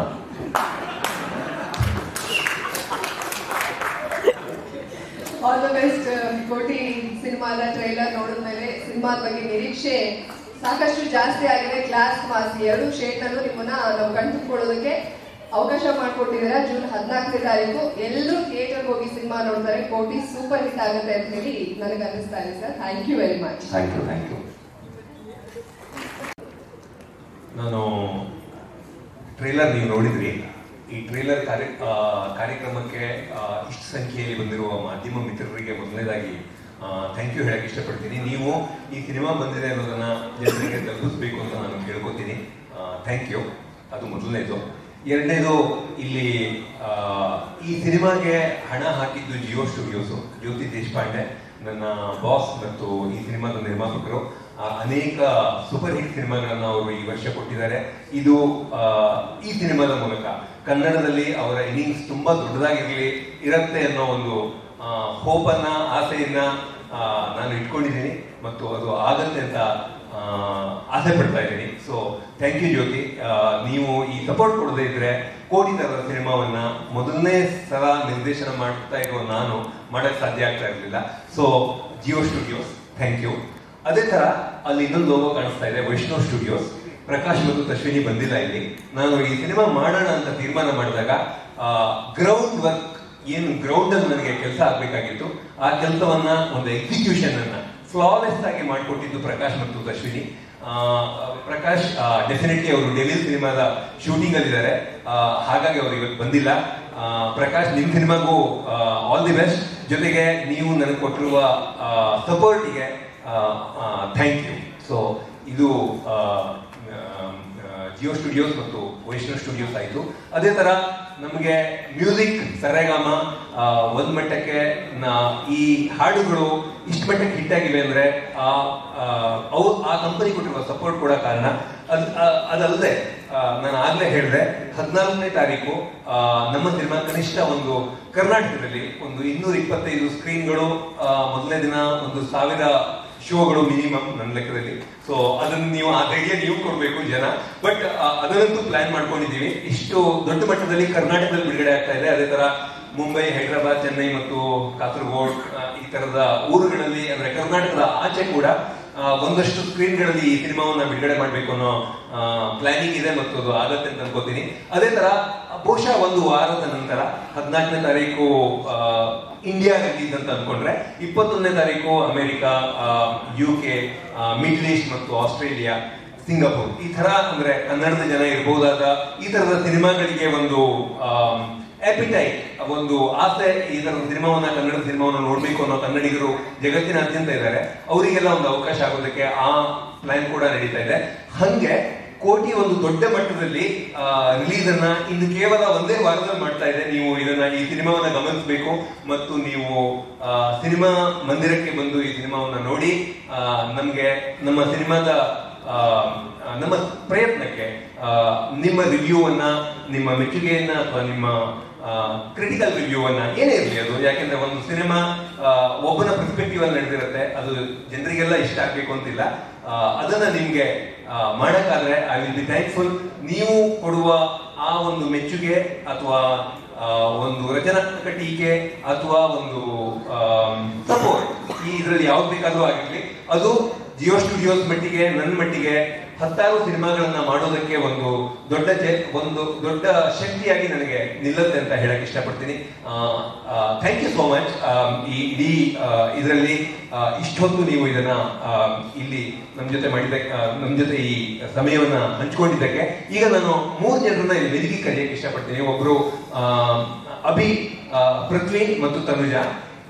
ಯಾಕೆಂದ್ರೆ ಎಷ್ಟೋ ಸಾರಿ ಏನಾಗುತ್ತೆ ಅಂದ್ರೆ ನಮ್ಮ ಫೋಕಸ್ ನಾವು ಯೂಶುವಲಿ ಲೀಡ್ ಆಕ್ಟರ್, ಹೀರೋಯಿನ್ ಈ ತರ ಹೋಗ್ಬಿಡ್ತೀವಿ. ಆದ್ರೆ ನಾನು ತುಂಬಾ ಕಾನ್ಫಿಡೆಂಟ್ ಆಗಿ ಹೇಳಬಲ್ಲೆ, ಪುಟ್ಟ ಪಾತ್ರಗಳು. ಆದ್ರೆ ಪೃಥ್ವಿ ಒಬ್ಬ ಹೀರೋ ಆಗಿ ಆಕ್ಟ್ ಮಾಡಿದವರು. ಆದ್ರೆ ಅವರು ಖುಷಿಯಿಂದ ಇಲ್ಲ ಬಂದು ಮಾಡ್ಕೊಡ್ತೀನಿ ಸರ್, ನನಗೆ ಈ ಪಾತ್ರ ಇಷ್ಟ ಆಯ್ತು ಅಂತ ಒಂದು ರೋಲ್ ಮಾಡಿದ್ದಾರೆ. ಸೊ ಅವರ ಪಾತ್ರದ 2 ಸೀನ್ಗಳಂತೂ ನೀವು ತುಂಬಾ ಎಂಜಾಯ್ ಮಾಡ್ತೀರಾ, ಇಷ್ಟಪಡ್ತೀರಾ ಅನ್ನೋದು ಪಕ್ಕಾ ಗ್ಯಾರಂಟಿ ಇದೆ ನನಗೆ. ಅದೇ ತರ ತನುಜಾ ತಂಗಿ ರೋಲ್ ಮಾಡಿದ್ದಾರೆ ಕೋಟಿಗೆ, ಸೂಪರ್ ಆಗಿ ಆಕ್ಟ್ ಮಾಡಿದ್ದಾರೆ. ಹೊಸ ಹುಡುಗಿ, ಸಿಕ್ಕಾಪಟ್ಟೆ ಲೈಫ್ ಇದೆ. ಅಂಡ್ ಅಭಿ ನನ್ನ ಜೊತೆ ಹಿಂದೆನೂ ಕೆಲಸ ಮಾಡಿದ್ದಾರೆ ಅವರು ಟೆಲಿವಿಷನ್ ನಲ್ಲಿ. ಇಲ್ಲೂ ಕೂಡ ತುಂಬಾ ತೊಂದರೆ ಕೊಟ್ಟಿದ್ದೀನಿ ಅವರಿಗೆ ಡೇಟ್ಗಳ ವಿಷಯದಲ್ಲಿ. ಮೈಸೂರಲ್ಲಿ ಶೂಟ್ ಆಗೋದು, ಇಲ್ಲಿ ಬೆಂಗಳೂರಲ್ಲಿ ಸೀರಿಯಲ್ ಶೂಟ್ ನಡೆಯೋದು, ಸಿನಿಮಾ ಶೂಟ್ ನಡೆಯೋದು, ಇದ್ರ ಮಧ್ಯೆ ಅವರನ್ನ ಅಲ್ಲಿ ಕರೆದು ಅವರನ್ನ ನಮ್ಮ ಟೀಮ್ ನಲ್ಲಿ ಇಟ್ಕೊಂಡು ಅವರು ತುಂಬಾ ಅದ್ಭುತವಾಗಿ ಒಂದು ವಿಲನ್ಗೆ ಸೈಡ್ ಕಿಕ್ ನ ರೋಲ್ ಅನ್ನ ಅದ್ಭುತವಾಗಿ ನಿಭಾಯಿಸಿದ್ದಾರೆ. ಸೊ ಈ 3 ಜನರನ್ನ ನೀವು ಇವರ ಆಕ್ಟಿಂಗ್ ಅನ್ನು ನೀವು ಗಮನಿಸಿ ಅಂತ ಹೇಳಕ್ ಇಷ್ಟಪಡ್ತೀನಿ. Tanuja, if you want to talk about cinema ಬಗ್ಗೆ 2 ಮಾತು, ನಿಮ್ಮ ಪಾತ್ರದ ಬಗ್ಗೆ 2 ಮಾತು. ಸೊ ನೀವೆಲ್ಲರೂ ಗೊತ್ತಿರೋ ಹಾಗೆ ನಾನು ಕೋಟಿ ಸಿನಿಮಾದಲ್ಲಿ ನಮ್ಮ ಅಣ್ಣನಿಗೆ ತಂಗಿ ತರ ಮಾಡಿದ್ದೀನಿ. ಮಹತಿ ಅಂತ ನನ್ನ ಕ್ಯಾರೆಕ್ಟರ್ ಹೆಸರು. ಸೊ ಮಹತಿ ನನ್ನ ಕ್ಯಾರೆಕ್ಟರ್ ಬಗ್ಗೆ ಹೇಳಬೇಕು ಅನ್ನೋದಾದ್ರೆ, ನಿಮ್ಮ ಮನೇಲೆ ನಿಮ್ಮ ತಂಗಿ ಹೇಗಿರ್ತಾಳೆ ಅಂದ್ರೆ ಒಂದು ಲೈವ್ಲಿ, ಬಬ್ಲಿ, ಸ್ವಲ್ಪ ತರಲೆ, ಸ್ವಲ್ಪ ತುಂಟು. ಸೊ ಅದೇ ತರ ಒಂದು ಕ್ಯಾರೆಕ್ಟರ್. ಅಂಡ್ ಪರಮ್ ಸರ್ ನನ್ನನ್ನ ನಂಬಿ ಇಷ್ಟು ಅಂದ್ರೆ it is the important character in the film sir. So I am really grateful ನೀವು ನನಗೆ ಈ ಆಪರ್ಚುನಿಟಿನ ಕೊಟ್ಟಿದ್ದಕ್ಕೆ, ನನ್ನನ್ನು ನಂಬಿದ್ದಕ್ಕೆ. ಅಂಡ್ ಚಿತ್ರಶ್ರೀ ಮ್ಯಾಮ್ಗೆ ಒಂದು ದೊಡ್ಡ thank you, because the way she has given her inputs ಇರ್ಬೋದು, ಪ್ರತಿಯೊಂದಕ್ಕೂ I am always grateful. And to the entire ನಮ್ಮ ಧನಂಜಯ ಅಣ್ಣ, ತಾರಮ್ಮ, ಮೋಕ್ಷ, ನಮ್ಮ ಅಭಿ ಅಂಡ್ ನನ್ನ ತಮ್ಮ ಅಜ್ಜಿ, we all like ತುಂಬಾ ಟೈಮ್ ಸ್ಪೆಂಡ್ ಮಾಡಿರೋದ್ರಿಂದ ವಿ ಆಕ್ಚುಲಿ ಗಾಟ್ ಲೈಕ್ ಒಂದು ಫ್ಯಾಮಿಲಿ ವೈಬ್ ಏನಿರುತ್ತಲ್ಲ ನಮ್ಮಲ್ಲಿ ಸೆಟ್ಟಲ್ಲೇ ಸಿಕ್ತು. ಎಷ್ಟೋ ಸಲ ನಾನು ತುಂಬಾ ಸಲ ಹೇಳ್ತಾ ಇದ್ದೀನಿ ಅಣ್ಣನಿಗೆ ಎಲ್ಲರಿಗೂ, when actors were not acting ಅಂತ, ಬಿಕಾಸ್ ಇಟ್ ವಾಸ್ ಜಸ್ಟ್ ಒಂದು ಫ್ಲೋ ಅಲ್ಲಿ ಒಂದು ಫ್ಯಾಮಿಲಿ ಹೇಗೆ ಕುತ್ಕೊಂಡು ಮಾತಾಡ್ಬೇಕಾದ್ರೆ ಹಿಂಗಿರುತ್ತೆ ಒಂದು ಕಾನ್ವರ್ಸೇಷನ್, ಅದೇ ತರ ಇರ್ತಾ ಇತ್ತು. ಒಂದು ಓನ್ಲಿ ಚೇಂಜ್ ಏನಂದ್ರೆ ಸರ್ ಕೊಟ್ಟಿರೋ ಡೈಲಾಗ್ಸ್ನ ಹೇಳ್ತಾ ಇರ್ತೀವಿ ಅಷ್ಟೇ. ಬಟ್ ವೈಬು ಮತ್ತೆ ಎಲ್ಲ ಐ ಥಿಂಕ್ ನಿಮ್ಗೆ ಗೊತ್ತಾಗುತ್ತೆ ಸಿನಿಮಾ ನೋಡಿದ್ರೆ. ಆಕ್ಚುಲಿ ತುಂಬಾ ನರ್ವಸ್ ಆಗಿದ್ದೀನಿ ಅಂಡ್ ಆಲ್ಸೋ ತುಂಬಾ ಎಕ್ಸೈಟೆಡ್ ಆಗೂ ಇದ್ದೀನಿ. ನರ್ವಸ್ ಆಗಿ ಇಷ್ಟೊಂದು ಮಾತಾಡ್ತಾ ಇದ್ದೀರಾ. So yes, thank you so much for the opportunity also sir. Thank you. ನಾನು ಅಕ್ಷಯ್ ಇದ್ದೀವಿ ಬನ್ನಿ. ಸೊ ಅಕ್ಷಯ್ ಕೂಡ ಒಂದು ಪುಟ್ಟ role, but important role. So ಚೆನ್ನಾಗಿ ಮಾಡಿದ್ದಾರೆ. ಇವರು ನಮಗೆ ಟಿವಿಯಲ್ಲೂ ಕೆಲಸ ಮಾಡಿದವರು. ಸೊ ಪೃಥ್ವಿ, ಸಂಕ್ಷಿಪ್ತವಾಗಿ ಈ ಸಿನಿಮಾದಲ್ಲಿ ಮಾಡಿರೋ ನಾನು ನಚ್ಚನ ಒಂದು ಪಾತ್ರ ಮಾಡಿದ್ದೀನಿ, ಧನಂಜಯ ಅಣ್ಣ ತಮ್ಮನ ಪಾತ್ರ. ಸೊ ನಮ್ದು ಫ್ಯಾಮಿಲಿ ಏನಿದೆ, ಧನಂಜಯ ಅಣ್ಣ ಆಗಿರ್ಬೋದು, ತಾರಮ್ಮ, ನಾನು, ತನುಜಾ, ನಾವು ಇನ್ಫ್ಯಾಕ್ಟ್ ನಿಜವಾದ ಲೈಫಲ್ಲೂ ಫ್ಯಾಮಿಲಿ ತರನೇ ಇದೀವಿ. ನಾವು ಮಾತಾಡೋದು ಹಾಗೆ ಮಾತಾಡ್ತಾ ಇರ್ತೀವಿ. ಸಿನಿಮಾ ಅಂದ್ರೆ ಶೂಟಿಂಗ್ ಅಲ್ಲಿ ಬ್ರೇಕ್ ಸಿಕ್ಕಾಗೂ ಅಷ್ಟೇ ತಾರಮ್ಮನ ಕ್ಯಾರವನ್ ಅಲ್ಲಿ ಕೂತಿರ್ತೀವಿ, ಇಲ್ಲ ಧನಂಜಯ ಅಣ್ಣನ ಕ್ಯಾರವನ್ ಅಲ್ಲಿ ಕೂತಿರ್ತೀವಿ, ಅಷ್ಟು ಕೂತು ಹರಟೆ ಮಾಡ್ತಾ ಇರ್ತೀವಿ. ಅಂದ್ರೆ ಇಡೀ ಟೀಮ್ ಜೊತೆ ನಾನು ವರ್ಕ್ ಮಾಡಿದ್ದು ನನಗೊಂದು ಒಳ್ಳೆ ಫ್ಯಾಮಿಲಿ ಸಿಕ್ತು ಅಂತ ಹೇಳ್ಬೋದು. ನಮ್ಮ ಮೋಕ್ಷ ಅವ್ರಾಗಿರ್ಬೋದು, ಅಭಿಷೇಕ್ ಅಣ್ಣ, ಆಕಾಶ್ ಅವರು, ಆಮೇಲೆ ರಮೇಶ್ ಸರ್, ನಿಜವಾಗ್ಲೂ ತುಂಬಾ ಖುಷಿ ಆಯ್ತು ಸರ್ ಜೊತೆ ವರ್ಕ್ ಮಾಡಿದ್ದು. ಕ್ಲೈಮ್ಯಾಕ್ಸ್ ಅಲ್ಲಿ ಅಷ್ಟೇ ನಾನು ಬಂದಿದ್ದು ಸರ್ ಜೊತೆ. ಅಂಡ್ ಮೇಜರ್ ಥ್ಯಾಂಕ್ಸ್ ನಮ್ಮ ಪರಮ್ ಸರ್ಗೆ ಹೇಳಬೇಕು. Thank you sir, thank you so much. ಅಂದ್ರೆ ನಚ್ಚಿ ಅನ್ನೋದು ಒಂದು ಸಣ್ಣ ಪಾತ್ರ ಆಗಿರ್ಬೋದು, ಬಟ್ ಕೆಲವೊಂದು 1-2 ಸೀನ್ಸ್ ಗಳಲ್ಲಿ ತುಂಬಾ ಇಂಪ್ಯಾಕ್ಟ್ ಮಾಡುವಂತ ಒಂದು ರೋಲ್ ಇದೆ. ನಂಬಿರೋದಕ್ಕೆ ಥ್ಯಾಂಕ್ ಯು ಸರ್. ಅಂಡ್ ಈ ತರದ ದೊಡ್ಡ ಟೀಮ್ ಜೊತೆ ಫಸ್ಟ್ ಟೈಮ್ ವರ್ಕ್ ಮಾಡ್ತಾ ಇರೋದು, ಅಂದ್ರೆ ಒಂದು ದೊಡ್ಡ ಟೀಮ್, ದೊಡ್ಡ ಪ್ರೊಡಕ್ಷನ್ ಅಂತ. ಸರ್ ನನಗೆ ಆಕ್ಚುಲಿ ಸಿನಿಮಾ ಎಲ್ಲ ಮುಗಿದ ಮೇಲೆ ಒಂದ್ಸರಿ ಫೋನ್ ಮಾಡಿದ್ರು, ಪೃಥ್ವಿ ತುಂಬಾ ಚೆನ್ನಾಗಿ ಬಂದಿದೆ ಸಿನಿಮಾ, ಪ್ರಮೋಷನ್ ಎಲ್ಲ ಅಷ್ಟೇ ಚೆನ್ನಾಗಿ ಮಾಡೋಣ ಅಂತ ಹೇಳಿ. ಆಮೇಲೆ ಲಾಸ್ಟಿಗೆ ಒಂದು ಮಾತು ಹೇಳಿದ್ರು, ನಾವೆಲ್ಲ ನಿಮ್ಗೆ ಚೆನ್ನಾಗಿ ನೋಡ್ಕೊಂಡಿದೀವಲ್ಲ ಅಂತ. ಸರ್ ಚೆನ್ನಾಗೆಲ್ಲ ಲಕ್ಸುರಿಯಸ್ ಆಗಿ ನೋಡ್ಕೊಂಡಿದ್ದೀರಾ sir, thank you so much. ಅಂದ್ರೆ ಇಡೀ ಟೀಮ್ ನಮ್ ಕೋಟಿ ಅನ್ನೋ ಒಂದು ಚಿತ್ರ. ಆಮೇಲೆ ಮೊನ್ನೆ ರೀಸೆಂಟ್ ಆಗಿ ಕಲರ್ಸ್ ಕನ್ನಡದಲ್ಲಿ ಕೂಡ ನಮಗೆ ಪರ್ಫಾರ್ಮ್ ಮಾಡೋದಕ್ಕೆ ಅವಕಾಶ ಮಾಡಿಕೊಟ್ರು ಸರ್. ಮೇ ಬಿ ನಾನು ಒಂದಿಷ್ಟು ಸಣ್ಣ ಪುಟ್ಟ ಸಿನಿಮಾ ಮಾಡಿ ಆ ವೇದಿಕೆ ಕಲರ್ಸ್ ಕನ್ನಡದಲ್ಲಿ ಪರ್ಫಾರ್ಮ್ ಮಾಡಕ್ಕೆ ಒಂದು 5-6 ವರ್ಷ ಆಗ್ತಿದ್ದೇನೋ, ಆ ಟೈಮ್ ನ ಕಟ್ ಡೌನ್ ಮಾಡಿರೋದಕ್ಕೆ thank you sir. Thank you so much. So ಇಡೀ ಜರ್ನಿ, ಕೋಟಿ ಜರ್ನಿ ಏನಿದೆ, ಇದು ನನ್ನ ಲೈಫಲ್ಲೇ ಒಂದು ಬ್ಯೂಟಿಫುಲ್ ಚಾಪ್ಟರ್ ಅಂತ ಹೇಳ್ಬೋದು. So thank you sir, thank you so much. So Akshay, ಮೊದಲನೇದಾಗಿ ಬಂದಿರೋ ಎಲ್ಲ ಮಾಧ್ಯಮ ಮಿತ್ರರಿಗೆ ಆ್ಯಂಡ್ ತಾರಮ್ಮ, ಧನುವಣ, ರಮೇಶ್ ಸರ್, ಮೊದಲನೇದಾಗಿ ನೀವು ಥ್ಯಾಂಕ್ಸ್ ಹೇಳಬೇಕು. ಯಾಕಂದರೆ ನಿಮ್ಮದು ಕಾಲ್ ಬರ್ತಿದ್ದಾಗೇ ತುಂಬ ಖುಷಿ ಆಗ್ಬಿಟ್ಟಿದೆ. ಯಾಕಂದರೆ ನಿಮ್ಮನ್ನ ಡೈರೆಕ್ಟಾಗಿ ನೋಡೇ ಇರ್ಲಿಲ್ಲ ನಾನು. ಡೈರೆಕ್ಟಾಗಿ ಕರೆದು ಆಫೀಸಿಗೆ ಮಾತಾಡಿಸಿದಾಗ ಇನ್ನೂ ಖುಷಿ ಆದೆ. ಸೊ ಇಲ್ಲ ಸರ್ ಮಾಡೇ ಮಾಡ್ತೀನಿ, ನೀವು ಹೇಳಿದ್ರಿ ಇದು ಓಕೆನಾ ನೀವು ಮಾಡ್ತೀರಾ ಅಂತ. ಬಟ್ ನನ್ನ ತಲೆಯಲ್ಲಿ ಥಾಟ್ಸ್ ಒಂದೇ, ಈ ಕರೆದು ಆ ಮಾತು ಹೇಳಿದ ತಕ್ಷಣ ನಾನು ಮಾಡಲ್ಲ ಅನ್ನೋ ಮಾತೇ ಇಲ್ಲ. ಸೊ ತುಂಬ ಖುಷಿ ಆದೆ and thank you so much. ಒಂದೇ ಒಂದು ಬೇಜಾರು ವಿಷಯ ಏನಂದ್ರೆ, ನಾನು ಈ ಸಿನಿಮಾದಲ್ಲಿ ಕಡಿಮೆ ಟೇಸ್ಟ್ ಮಾಡಿದೆ.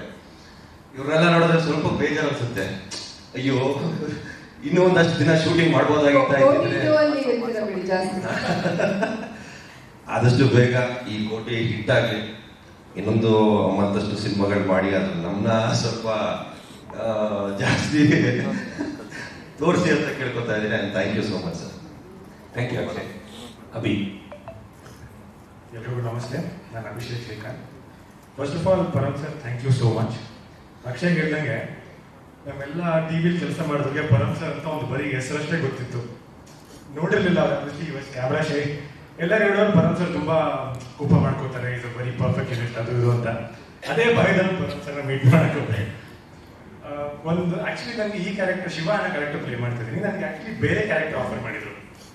ಸ್ಟಾರ್ಟಿಂಗ್ ಅಲ್ಲಿ ವೆಂಟ್ ಗುಡ್, ವರ್ಕ್ಶಾಪ್ ಕರೆದ್ರು. ವರ್ಕ್ಶಾಪ್ ಕರೆದಾಗ ನೋಡ್ತಾ ಬಂದ್ರು, ಅವ್ರ ಜೊತೆ ಪರ್ಫಾರ್ಮ್ ಮಾಡ್ಬೇಕಾಗಿತ್ತು. And obviously such a big star, ಎಲ್ಲ ಮರೆತೋದೆ. ಪರಮ್ ಸರ್ ನನ್ನ ಕರ್ಬಿಟ್ಟು ಅವತ್ತಷ್ಟು ಚೆನ್ನಾಗಿ ಮಾಡಿದ್ರಿ, ಇವತ್ತು ಏನಾಯ್ತು ಅಂತಂದ್ರು. ಅನ್ಕೊಂಡೆ ಹೋಯ್ತು ಗುರು ರೋಲು, ಮನೆ ಹೋಗೋಣ ಸುಮ್ಮನೆ ಅಂತ. ಬಟ್ ಒಂದು ವಾರ ಆದ್ಮೇಲೆ ಈ call me and offered me a different role. Hopefully I've done justice to your audience. No, 100%. Abhi. Thank you. Thank you, sir. Thank you very much. Business ಬರಬೇಕು ಅನ್ನೋದಕ್ಕೆ ಅದಕ್ಕೆ ಕಂಟೆಂಟ್ ಡ್ರಿವನ್ ಕಮರ್ಷಿಯಲ್ ಸಿನಿಮಾ ಅಂತ ನಾನು ಹೇಳಿರೋದು. Commercial ಅನ್ನೋ ಶಬ್ದ ತಗೊಂಡಿದ್ದೆ ಅಲ್ಲಿ. ಮತ್ತು ಅದಕ್ಕೆ ಸಂಬಂಧಪಟ್ಟು ಅಂದ್ರೆ ಕಮರ್ಷಿಯಲ್ ಅಂದ್ರೆ ಏನು, ಒಂದು ಬಿಲ್ಡಪ್ ಡೈಲಾಗ್ಗಳು, BGMಗಳು, ಅದು ಒಂದು ಥರದ ಎಂಟರ್ಟೈನ್ಮೆಂಟು. ಅದ್ರ ಬಗ್ಗೆ ಅದನ್ನು ಮಾಡೋದಕ್ಕೆ ಒಂದು ಥರದ ಸ್ಕಿಲ್ ಬೇಕು. ಇನ್ನೊಂದು ಎಂಗೇಜಿಂಗ್ ಆಗಿ ನಾವು ಕಥೆಯನ್ನು ಹೇಳಕ್ಕಾದ್ರೆ ಅದು ಕೂಡ ಕಮರ್ಷಿಯಲ್ ಅಂತ ನಾನು ನಂಬುತ್ತೀನಿ.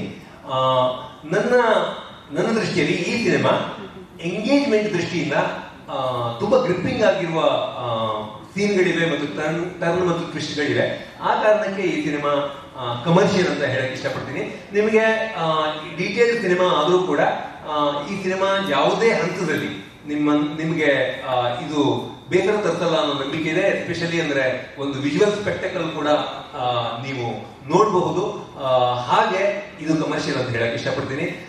ಅಂಡ್ ಅದಾದ್ಮೇಲೆ ಜನ ತೀರ್ಮಾನ ಮಾಡ್ತಾರೆ ಪ್ರಮೋದ್. ಇದು ನಾವು ಎಷ್ಟು ಬೇಕಾದ್ರೂ ಇದನ್ನ ಪ್ಲಾನ್ ಮಾಡಬಹುದು. ಜನ ಈ ಸಿನಿಮಾ ಚೆನ್ನಾಗಿದೆಯೋ ಇಲ್ವೋ, ಕಮರ್ಷಿಯಲ್ ಹೌದೋ ಅಲ್ವೋ, ಕಂಟೆಂಟ್ ಇದೆಯೋ ಇಲ್ವೋ ಅದನ್ನ ತೀರ್ಮಾನ ಮಾಡ್ತಾರೆ. 14 ಜೂನ್ಗೆ ಆ ವರ್ಡಿಕ್ಟ್ಗೆ ನಾನಂತೂ ತುಂಬಾ ಚಡಪಡಿಸ್ತಾ ಕಾಯ್ತಾ ಇದ್ದೀನಿ. ಸೊ ಜನ ಇದನ್ನ ಹೇಳಿದ್ರೆ, ಈಗ ನಾನು ಇಲ್ಲಿ ಕಂಟೆಂಟ್ ಡ್ರಿವನ್ ಕಮರ್ಷಿಯಲ್ ಸಿನಿಮಾ ಇದೆಲ್ಲ ಚೆನ್ನಾಗಿದೆ ಹೇಳಕ್ಕೆ, ಬಟ್ ಜನ ಇದು ಹಿಂಗಿದೆ ಅಂತ ಅವ್ರು ತೀರ್ಮಾನ ಮಾಡ್ತಾರೆ. ಅವರು ಬೇಕಾದ್ರೆ ಹೊಸ ಶಬ್ದ ತರ್ತಾರಲ್ಲಿ, ಅದು ಅವ್ರ ಕೈಯಲ್ಲಿರೋದು. ಅವ್ರಿಗೆ ಇಷ್ಟ ಆಗತ್ತೆ ಅನ್ನೋ ನಂಬಿಕೆಯಲ್ಲಿ ನಾವು ನಮ್ಮ ಪ್ರಯತ್ನ ಮಾಡಿದೀವಿ. ಅದು ಇಷ್ಟ ಆಗಬಹುದು ಅಂತ ಆಸೆ ಪಡ್ತೀವಿ. ಹಲೋ ಸರ್, ಇಲ್ಲ ಪರಮ್ ಸರ್ಗೆ ನ್ಯೂಸ್ ಅಲ್ಲಿ ಇದ್ವಿ, ಅದಾದ್ಮೇಲೆ ಎಂಟರ್ಟೈನ್ಮೆಂಟ್ ಹೋಗಿದ್ದು, ಈಗ ಸಿನಿಮಾ ಮಾಡುವಂಥದ್ದು. ಆಸ್ ಎ ಸಿನಿಮಾ ಮೇಕರ್ ಈ ಸಿನಿಮಾ ನೋಡಿರ್ತೀರಿ. ಆಸ್ ಎ ಕ್ರಿಟಿಕ್ ನಿಮ್ಗೇನು ಪಾಸಿಟಿವ್ ಅಥವಾ ನೆಗೆಟಿವ್ ಕಾಣಿಸ್ತೀವಿ ಸಿನಿಮಾದಲ್ಲಿ? ಸಿನಿಮಾ ಮಾಡೋದು ಮುಖ್ಯವಾಗಿ ಕತೆ ನಾನು ಬರೆದಿದ್ದು, ಅದನ್ನ ನಾನೇ ಶೂಟ್ ಮಾಡಿದ್ದು, ನಾನೇ ಎಡಿಟ್ ಮಾಡಿದ್ದು. ಓವರ್ ಆಲ್ ಏನಾಗುತ್ತೆ ಅಂದ್ರೆ, ಒಂದು ಸಿನಿಮಾ ಆಗುವಾಗ ಫಸ್ಟ್ ಎಡಿಟಿಂಗ್ ಹೋಗ್ತೀವಿ, ಅಲ್ಲಿ ಡೈಲಾಗ್ಗಳು ಈಕ್ವಲೈಸ್ ಆಗಿರಲ್ಲ, ಕೆಲವು ಡೈಲಾಗ್ಗಳು ಮಿಸ್ ಇರುತ್ತೆ. ಇನ್ನೊಂದು ವಿಷಯ ಹೇಳಲೇಬೇಕು, ಈ ಸಿನಿಮಾ ಸಿಂಕ್ ಸಿನಿಮಾ ಅಂದ್ರೆ ಸಿಂಕ್ ಸೌಂಡ್ ಅಲ್ಲಿ ಮಾಡಿರುವ ಕೆಲವೇ ಕನ್ನಡ ಸಿನಿಮಾಗಳಲ್ಲಿ ಈ ಸಿನಿಮಾ ಕೂಡ ಒಂದು. ಸೊ ಡೈಲಾಗು ಆಲ್ಮೋಸ್ಟ್ ಇತ್ತು, ಆದ್ರೂ ಸೌಂಡ್ ಇಫೆಕ್ಟ್ ಮಿಸ್ಸಿಂಗ್ ಇರುತ್ತೆ, ಮ್ಯೂಸಿಕ್ ಮಿಸ್ಸಿಂಗ್ ಇರುತ್ತೆ ಮತ್ತು ಮಿಕ್ಸಿಂಗ್ ಆಗಿರಲ್ಲ. ಆ ಹಂತದಲ್ಲಿ ನಮ್ಗೆ ಜಡ್ಜ್ಮೆಂಟ್ ಸಿಗಲ್ಲ. ಅದಾದ್ಮೇಲೆ ಮ್ಯೂಸಿಕ್ಗೆ ಹೋಗ್ತೀವಿ. ಮ್ಯೂಸಿಕ್ಗೆ ಹೋದಾಗ ಮ್ಯೂಸಿಕ್ ಡೈರೆಕ್ಟರ್ಗಳು ಏನ್ ಮಾಡ್ತಾರೆ ಅಂದ್ರೆ, ಡೈಲಾಗ್ ಎಲ್ಲ ಮ್ಯೂಟ್ ಮಾಡ್ಬಿಡ್ತಾರೆ ಅಥವಾ ಕೇಳೋ ಹಾಗೆ ಇಡಲ್ಲ ನಿಮ್ಗೆ. ಅಷ್ಟು ಜೋರಾಗಿ ಮ್ಯೂಸಿಕ್ ಹಾಕಿ ನಿಮ್ಗೆ ಸಿನಿಮಾ ತೋರಿಸ್ತಾರೆ, ಆವಾಗಲೂ ಜಡ್ಜ್ಮೆಂಟ್ ಸಿಗಲ್ಲ. ಅದಾದ್ಮೇಲೆ ಸೌಂಡ್ ಇಫೆಕ್ಟ್ಗೆ ಹೋದಾಗ ನೀವು ಸೌಂಡ್ ಮೇಲೆ ಕಾನ್ಸಂಟ್ರೇಷನ್ ಇರುತ್ತೆ, ಅಲ್ಲಿರುವ ವಿಜುವಲ್ಗಳು ನಿಮಗೆ ಜಸ್ಟಿಸ್ ಕೊಡಲ್ಲ, ಅಲ್ಲೂ ನಿಮ್ಗೆ ಜಡ್ಜ್ಮೆಂಟ್ ಸಿಗಲ್ಲ. ನೀವು DI ಹೋದಾಗ ಯೂಶುವಲಿ ಅಲ್ಲಿ ಒಂದು ಆಲ್ಮೋಸ್ಟ್ ಸೌಂಡೇ ಇಟ್ಕೊಡಲ್ಲ, ಸೌಂಡ್ ಇಟ್ಕೊಂಡ್ರು ಅದು ಇಫೆಕ್ಟಿವ್ ಆಗಿರಲ್ಲ. ಸೊ ನಮಗೆ ಸಿನಿಮಾದ ಜಡ್ಜ್ಮೆಂಟ್ ಅಂತ ನಮ್ಗೆ ಏನಾದ್ರು ಸಿಗೋದಿದ್ರೆ ಅದು ಮಿಕ್ಸಿಂಗ್ ಸ್ಟೇಜ್ ಅಲ್ಲಿ ಸಿಗ್ಬೇಕು. ಮಿಕ್ಸಿಂಗ್ ಆಗುವಾಗ, ಕಳೆದ ವಾರ ಮಿಕ್ಸಿಂಗ್ ಆದ್ಮೇಲೆ ನಾನು ಈ ಸಿನಿಮಾವನ್ನ ನೋಡಿದೆ ಮತ್ತು ನನಗೆ ತುಂಬಾ ಎಕ್ಸೈಟ್ಮೆಂಟ್ ಆಗಿದೆ, ಒಂದು ಕಾನ್ಫಿಡೆನ್ಸ್ ಬಂದಿದೆ, ಖುಷಿಯಾಗಿದೆ, ಅದೆಲ್ಲ ಇದೆ. ಬಟ್ ನನಗೆ ಈ ಸಿನಿಮಾವನ್ನ ನಾನು ಕ್ರಿಟಿಕ್ ಆಗಿ ನೋಡಕ್ ಸಾಧ್ಯವೇ ಇಲ್ಲ. ಯಾಕೆಂದ್ರೆ ಇದರಲ್ಲಿ ನಾನು ಅದು ಕಾನ್ಫ್ಲಿಕ್ಟ್ ಇದನ್ನ ಹೇಳ್ತಾರಲ್ಲ, ಒಂದು ನಾನೇ ಒಬ್ಬ ಬರಹಗಾರಾಗಿ ನಾನೇ ಅದನ್ನ ಮಾಡಿದಾಗ ನನಗದು ಚೆನ್ನಾಗೇ ಕಾಣಿಸುತ್ತೆ, ಆದರೆ ಅಥವಾ ನನಗೆ ತಪ್ಪುಗಳೇ ಕಾಣಿಸುತ್ತೆ, ಎರಡು ತರ ಆಗುತ್ತೆ. ಹಾಗಾಗಿ ನಾನು ವಿಮರ್ಶೆ ಮಾಡಕ್ ಹೋಗಲ್ಲ, ನೀವು ಮಾಡಿ ಅದನ್ನ. 14ನೇ ತಾರೀಕು ಶುಕ್ರವಾರ ಮೊದಲನೇ ಸಿನಿಮಾ ನಂದು, ಗಮನ ಇರಲಿ. ಬಹಳ ನೋಡಿದಾಗ ನನಗೆ ಒಂದು ಕಡೆ ಇದು ಬ್ರೈನಿಗೆ ಕೆಲಸ ಜಾಸ್ತಿ ಕೊಡುತ್ತಾ ಅಥವಾ ಹಾರ್ಟ್ಗೆ ಟಚ್ ಆಗುತ್ತೆ? ಇದು ಡ್ರಾಮಾ ಥ್ರಿಲ್ಲರ್ ಇದು. ಹಾಗಾಗಿ ಡ್ರಾಮಾ ಅಂತ ಬಂದಾಗ ಹ್ಯೂಮನ್ ರಿಲೇಶನ್ಶಿಪ್ಗಳು ಇಂಪಾರ್ಟೆಂಟ್ ಆಗುತ್ತೆ. ಹ್ಯೂಮನ್ ರಿಲೇಶನ್ಶಿಪ್ಗಳು ಬಹಳ ಚೆನ್ನಾಗಿ ಎಕ್ಸ್ಪ್ಲೋರ್ ಆಗಿವೆ. ಇದು ಡಾಲಿ ಮತ್ತು ತಾರಮ್ಮ ಅವ್ರದ್ದು ಇರ್ಬೋದು, ಅಥವಾ ಸಾವುಕಾರ್ ಮತ್ತು ಡಾಲಿದು ಇರ್ಬೋದು, ಸಾವುಕಾರ್ ಅವರ ಈಗೋಯಿಸ್ಟಿಕ್ ಕ್ಯಾರೆಕ್ಟರ್ನ ಒಂದು ಪೋರ್ಟ್ರೇಯಲ್ ಇರ್ಬೋದು, ಒಂದು ಇಮೋಷನ್, ಒಂದು ರಿಲೇಶನ್ಶಿಪ್ ನಾವು ಎಕ್ಸ್ಪ್ಲೋರ್ ಮಾಡಿದೀವಿ. ಆ ಕಾರಣದಿಂದ ಇದು ಡ್ರಾಮಾ ಥ್ರಿಲ್ಲರ್ ಆಗಿರೋದು. ಇಮೋಷನ್ ಬಂದಾಗ ಅದು ಮನಸ್ಸಿಗೆ ತಟ್ಟಿದ್ರೆ ಉಪಯೋಗ ಆಗಲ್ಲ, ಅದು ಹೃದಯಕ್ಕೆ ತಟ್ಟಬೇಕು. ನನ್ನ ದೃಷ್ಟಿಯಲ್ಲಿ ಹೃದಯಕ್ಕೆ ತಟ್ಟತ್ತೆ ಅಂತ ನಾನು ಭಾವಿಸಿದ್ದೀನಿ. ಅಗೇನ್ ಇದು ಪ್ರಯತ್ನ, ಅದು ಹೃದಯಕ್ಕೆ ತಟ್ಟುತ್ತಾ ಇಲ್ವಾ, ಮನಸ್ಸಿಗೆ ತಟ್ಟುತ್ತಾ ಇಲ್ವಾ, 14ನೇ ತಾರೀಕು ನೀವು ಜನ ಹೇಳಬೇಕು. ಅಷ್ಟೇ ಹೇಳಲಿಕ್ಕಿರೋದು ಸರ್ ನನಗೆ. ನನ್ನ ಪ್ರಶ್ನೆ ಧನಂಜಯ್, ಸಿನಿಮಾನ ಎರಡು ಭಾಗಗಳಾಗಿ ನೋಡ್ತೀವಿ, ಒಂದು ಕಲಾತ್ಮಕ ಸಿನಿಮಾ, ಒಂದು ಕಮರ್ಷಿಯಲ್ ಸಿನಿಮಾ. ಬಟ್ ಕಲಾವಿದರ ದೃಷ್ಟಿಯಿಂದ ಬಂದಾಗ ಸಿನಿಮಾನೇ. ಸೊ ನೀವು ಎರಡು ಜಾನರ್ನ ಟಚ್ ಮಾಡ್ಕೊಂಡು ಬಂದಿದ್ದೀರಿ. ಬಟ್ ನಿಮ್ಮ ಕರಿಯರ್ ಅಂತ ನೋಡಿದಾಗ ಆಫ್ಟರ್ ಟಗರು, ಬಿಫೋರ್ ಟಗರು, ಸಿನಿಮಾ ಕಥೆಯ ಆಯ್ಕೆ ಅಂತ ಬಂದಾಗ ಏನು ಮಾನದಂಡ ನೀವು ಇಟ್ಕೊಂಡು ತಲೆಯಲ್ಲಿ ಇಟ್ಕೊಂಡು ಒಂದು ಕಥೆಯನ್ನು ಸೆಲೆಕ್ಟ್ ಮಾಡ್ತೀರಾ ಅವತ್ತು ಮತ್ತು ಇವತ್ತು? ಅಲ್ಲ, ಬಿಫೋರ್ ದಟ್ ನನಗೆ ಆ ಥರ ಯಾವುದೂ ಚಾಯ್ಸ್ ಇರಲಿಲ್ಲ. ನನಗೆ ಬಿಫೋರ್ ಟಗರು ಇರೋದ್ರಲ್ಲಿ ಬೆಸ್ಟ್ ಟೀಮು ಯಾವುದಿದೆ ಆ ಥರ ಸಿನಿಮಾಗಳು ಮಾಡ್ಕೊಂಡು ಬಂದಿದ್ದು. ಥಿಂಕ್ ಇವಾಗ ನನಗೆ ಅವಕಾಶ ಇದೆ. ಆಗಲೇ ನಾನು ಮಾತಾಡ್ದಂಗೆ ಖಂಡಿತ ಒಂದು ಒಳ್ಳೆ ಪಾತ್ರ, ಒಂದೊಳ್ಳೆ ಕಥೆ, ಒಳ್ಳೆ ನಿರ್ದೇಶಕ ಎಲ್ಲ ನೋಡಿನೇ ಸಿನಿಮಾಗಳು ಮಾಡೋದು. ಕಥೆ ಅಂತ ಬಂದಾಗ ಐ ಥಿಂಕ್ ಮಾಸ್ ಅಂತ ಏನು ಕರಿತೀವಿ ಅಥವಾ ಕಮರ್ಷಿಯಲ್ ಸಿನಿಮಾ ಅಂತ ಏನು ಕರಿತೀವಿ ಅದು ಇವಾಗ ತುಂಬ ರೀಡಿಫೈನ್ ಆಗ್ತಾ ಇದೆ. ನಾವು ಬೇರೆ ಬೇರೆ ಭಾಷೆಗಳಲ್ಲಿ ನೋಡ್ತಿದ್ರು ಅಥವಾ ನಮ್ಮಲ್ಲೇ ಕೆಲವೊಂದು ಸಿನಿಮಾಗಳು ನೋಡ್ತಿದ್ರು. ಸೊ ಯಾರು ಜಾಸ್ತಿ ಯಾವ ಸಿನಿಮಾ ನೋಡ್ತಾರೆ ಅವೆಲ್ಲವೂ ಮಾಸ್ ಸಿನಿಮಾಗಳಲ್ಲಿ. ಸೊ ಮಾಸ್ ಕ್ಲಾಸ್ ಅಂತ ಡಿವೈಡ್ ಮಾಡೋಕ್ಕಾಗ್ಬಾರ್ದು. ಫಾರ್ ಎಕ್ಸಾಂಪಲ್ ಈಗ ಟಗರು ಅಂತ ತಗೊಂಡ್ರೆ ಡಾಲಿ ಅನ್ನೋ ಪಾತ್ರಕ್ಕೆ ಡಾಕ್ಟರ್ಸಿಂದ ಹಿಡಿದು ಡ್ರೈವರ್ಸ್ವರೆಗೂ ಎಲ್ಲರೂ ಇಷ್ಟಪಟ್ಟು ಅದನ್ನು ಸೆಲೆಬ್ರೇಟ್ ಮಾಡೋದು. ರತ್ನ ಪ್ರಪಂಚ ಎಲ್ಲ ವರ್ಗನೂ ಸೆಲೆಬ್ರೇಟ್ ಮಾಡ್ತಾರೆ, ಬಡವರ ಸ್ಕಲ್ ಎಲ್ಲ ವರ್ಗನೂ ಸೆಲೆಬ್ರೇಟ್ ಮಾಡ್ತಾರೆ. ಐ ಥಿಂಕ್ ನಮಗೆ ಕನೆಕ್ಟ್ ಆಗುವಂಥ ಸಿನಿಮಾಗಳೆಲ್ಲವೂ ಮಾಸ್ ಸಿನಿಮಾಗಳೇನ ಅಂತ. ಸೊ ಕೋಟಿ ಕೂಡ ನನಗೂ ಬರಮವ್ರಿಗೂ ಅದು ಯಾವಾಗಲೂ ನಡೆದಿದೆ. ನಾನು ಯಾವಾಗಲೂ ಕೋಟಿ ಮಾಸ್ ಫಿಲ್ಮ್ ಅಂತಲೇ ಕರೀತಾ ಇದ್ದೆ, ಏಕೆಂದರೆ ಆ ಪಾತ್ರ ಮಾಸ್ ಅದು. ಸೊ ಒಳ್ಳೆ ಕಥೆ ಆಯ್ಕೆ ಅಂದರೆ ನಂಗೆ ಗೊತ್ತಿಲ್ಲ, ನನಗೆ ಕಾಡಬೇಕು ಸಿನಿಮಾ, ನನಗೆ ಕತೆ ಕಾಡಬೇಕು. ಅದು ನಾನು ಇವತ್ತು ಕತೆ ಕೇಳಿ ಇನ್ನೂ 2 ದಿನ ಆದ್ರೂ ನನಗೆ ಆ ಕತೆ ನನಗೆ ಮತ್ತೆ ಅದು ಬರ್ತಾ ಇರಬೇಕು. ಆ ಥರ ಇದ್ದಾಗ ಒಪ್ಕೋತೀನಿ. ಸೊ ಕೋಟಿ ಕೂಡ ಹಾಗೆ ನಾನು ಕೇಳಿ 1 ವಾರ ಆದ್ರೂ ನನಗೆ ಕೋಟಿ ಕಾಡ್ತಾ ಇದ್ದ ಅವನು ಮತ್ತೆ ಅವ್ರು ಬರೆದಿರೋ ದೃಶ್ಯಗಳು, ಆ ಸಂಭಾಷಣೆಗಳು ಎಲ್ಲವೂ ಕಾಡ್ತಾ ಇತ್ತು. ಹಾಗೆ ನನಗೆ ಕಾಡೋ ಅಂಥ ಕತೆ ಪಾತ್ರ ಸಿಕ್ಕಾಗ ಒಪ್ಕೋತೀನಿ. ಬಟ್ ಲಾಸ್ಟ್ 1.5 year ಇಂದ ನೋಡಿದಾಗ ಸಿನಿಮಾ ಇಂಡಸ್ಟ್ರಿ ಇವತ್ತಿನ ಪರಿಸ್ಥಿತಿ ನೀವು ನೋಡ್ತಾ ಇದ್ದೀರಾ. ಸಿನಿಮಾ ಅಂದರೆ ಥಿಯೇಟರ್ಗಳಿಗೆ ಇರ್ತಕ್ಕಂಥ ಕ್ರೈಸಿಸ್ ಅಂದರೆ ಕ್ರೌಡ್ ಫುಲ್ ಆಗ್ತಿಲ್ಲ ಅಂತ. ಹೌದು, ಕತೆ ಬಹಳ ಮುಖ್ಯ. ಬಟ್ ಅಪಾರ್ಟ್ ಫ್ರಮ್ ದಿಸ್, ಒಂದು ಕಮರ್ಷಿಯಲ್ ಸಿನಿಮಾ ಅಂದರೆ ದೊಡ್ಡ ಹೀರೋ ಅಥವಾ ಒಂದು ಸಕ್ಸಸ್ಫುಲ್ ಹೀರೋ ಆದವರು ಕಮರ್ಷಿಯಲ್ ಸಿನಿಮಾಗಳನ್ನ ಮಾಡೋದು ಬಹಳ ಮುಖ್ಯ ಇವತ್ತಿನ ಸಂದರ್ಭಕ್ಕೆ. ಯಾಕಂದರೆ ಥಿಯೇಟ್ರಿಗೆ ಕ್ರೌಡ್ ಫುಲ್ ಆದಾಗ ಸೊ ಥಿಯೇಟರ್ ರನ್ ಆಗುತ್ತೆ, ಜೊತೆಗೆ ಇಂಡಸ್ಟ್ರಿ ಸಸ್ಟೈನ್ ಆಗುತ್ತೆ ಅನ್ನೋದು. ಸೊ ನೀವು ತುಂಬ ಎಕ್ಸ್ಪೆರಿಮೆಂಟ್ಗಳನ್ನ ಮಾಡ್ತಾ ಇದ್ದೀನಿ ಅಂತ ನಿಮ್ಗೆ ಅನ್ಸತ್ತಾ? ಅಂದರೆ ಕಮರ್ಷಿಯಲ್ ಸಕ್ಸಸ್ ಆದಮೇಲೆ ಅದನ್ನು ಕಂಟಿನ್ಯೂ ಮಾಡ್ಬೋದಿತ್ತಾ ಅನ್ನೋದು? ಅಲ್ಲ, ಡೆಫಿನೆಟ್ಲಿ ಕೋಟಿ ಕಮರ್ಷಿಯಲ್ ಸಿನಿಮಾನೇ. ಆಗಲೇ ಪರಂ ಹೇಳ್ದಂಗೆ ಕಮರ್ಷಿಯಲ್ ಸಿನಿಮಾನೇ ಮಾಡಿರೋದು. ಇದು ಎಕ್ಸ್ಪೆರಿಮೆಂಟ್ ಅಂತಲ್ಲ, ಅಥವಾ ಏನೋ ತುಂಬ ಸ್ಲೋ ಸಿನಿಮಾ ಅಥವಾ ಏನೋ ಕಲಾತ್ಮಕ ಸಿನಿಮಾ ಅಂತ ನಾವೇನೋ ಡಿಫೈನ್ ಮಾಡ್ತೀವಲ್ಲ, ಡೆಫಿನೆಟ್ಲಿ ಆ ಥರ ಅಲ್ಲ. ಇದು ಕಮರ್ಷಿಯಲ್ ಸಿನಿಮಾನೇ, ರೀಡಿಫೈನ್ ಆಗಿದೆ ಅಷ್ಟೇ. ಕಮರ್ಷಿಯಲ್ ಸಿನಿಮಾನೇ. ಆ್ಯಂಡ್ ಐ ಥಿಂಕ್ ಜನ ಬರ್ತಾರೆ. ಅದು ಮಾಸ್ ಅಂತ ಏನು ಕರಿತೀವಿ ಅದು ಥಿಯೇಟ್ರಿಗೆ ನುಗ್ಗಬೇಕು ಅಂದಾಗ ಆ ಸಿನಿಮಾಗೆ ಆ ಕ್ವಾಲಿಟಿ ಇರಬೇಕು. ಅದು ಕೋಟಿಲಿ ಇದೆ ಅಂತ ಹೇಳಿ ನಾನು ನಂಬ್ತೀನಿ. ಬರ್ತಾರೆ, ಕಮರ್ಷಿಯಲ್ ಸಿನಿಮಾನೇ ಇದು. ಧನಂಜಯ ಅವರಿಗೆ ಪ್ರಶ್ನೆ. ರತ್ನ ಪ್ರಪಂಚ ಮೊದಲು ಮಿಡ್ಲ್ ಕ್ಲಾಸ್ ಕಥೆ ಅಂತಿತ್ತು, ಆ ಕಡೆ ಬಡವರ ಸ್ಕೂಲ್ ಬಂದದ್ದು ಅಂಥದ್ದೇ ಒಂದು ಕಥೆ. ಈ ಟ್ರೈಲರ್ ಅನ್ನು ನೋಡಿದಾಗ ಇಲ್ಲಿ ಕೂಡ ಅಂಥದ್ದೇ ಒಂದು ಕಥೆ. ಅಂದ್ರೆ ಧನಂಜಯ ಅವರ ಸಿನಿಮಾದ ಕಥೆ ಆಯ್ಕೆ ಎಲ್ಲೋ ಒಂದ್ ಕಡೆ ಮಿಡಲ್ ಕ್ಲಾಸ್ ಕಥೆಗಳನ್ನು ಹೆಚ್ಚಾಗಿ ಆಡಿಯನ್ಸ್ ಸೆಳೆಯುವಂತ ಒಂದು ಕಥೆಗಳನ್ನ ಆಯ್ಕೆ ಮಾಡ್ಕೊಳ್ತೀರಾ? ಇಲ್ಲ, ನನಗೆ ಯಾವಾಗಲೂ ನಾನು ನೋಡಿ ಬಂದ ಸಿನಿಮಾಗಳನ್ನ ನಾನು ಇಷ್ಟೊಂದು ನೆನಪಿಸ್ಕೊತಾ ಇರ್ತೀನಿ. ಅದು ಅಣ್ಣವ್ರ ಸಿನಿಮಾಗಳಾಗಲಿ, ಅನಂತ್ನಾಗ್ ಅವ್ರ ಸಿನಿಮಾಗಳಾಗಲಿ, ವಿಷ್ಣು ಸರ್ ಸಿನಿಮಾಗಳಾಗಲಿ, ಯಾವತ್ತಿನ ಎಲ್ಲ ಸ್ಟಾರ್ಗಳು ಮಿಡಲ್ ಕ್ಲಾಸ್ ಸಿನಿಮಾಗಳನ್ನ ತುಂಬ ಮಾಡ್ತಾ ಇದ್ರು. ನಾನು ಹೇಳ್ತಿರೋದು ನಾವೇ ಕಮರ್ಷಿಯಲ್ ಸಿನಿಮಾ ಅಂತ ಏನು ಹೀರೋಯಿಸಮ್ ಅಂತ ಏನು ಸಿನಿಮಾಗಳು ಕರಿತೀವಲ್ಲ, ಅದನ್ನೂ ಮಾಡ್ತಾಯಿದ್ರು, ಇದನ್ನೂ ಮಾಡ್ತಾಯಿದ್ರು. ಇವಾಗ ನನ್ನ ಮುಂದಿನ ಸಿನಿಮಾಗಳು ಜನ ಏನು ಎಕ್ಸ್ಪೆಕ್ಟ್ ಮಾಡ್ತಾರೆ, ಒಬ್ಬ ಗ್ಯಾಂಗ್ಸ್ಟರ್ ಆಗಿನೋ ಇನ್ನೊಂದು ಆ ಥರದ ಸಿನಿಮಾಗಳನ್ನು ನಾನು ಮಾಡಬೇಕು, ನಾನು ಮಾಡ್ತಾ ಇರ್ತೀನಿ. ಅಟ್ ದ ಸೇಮ್ ಟೈಮ್ ಕುಟುಂಬಗಳೆಲ್ಲ ಕೂತು ನೋಡುವಂಥ ಒಂದು ಮಿಡಲ್ ಕ್ಲಾಸ್ ಸಿನಿಮಾಗಳು ಬೇಕಲ್ವ, ಮಿಡಲ್ ಕ್ಲಾಸ್ ಎಂಟರ್ಟೈನರ್ಸ್ ಬೇಕು, ನಮ್ಮ ಬದುಕಿಗೆ ತುಂಬ ಹತ್ತಿರ ಆಗೋ ಸಿನಿಮಾಗಳು ಬೇಕು.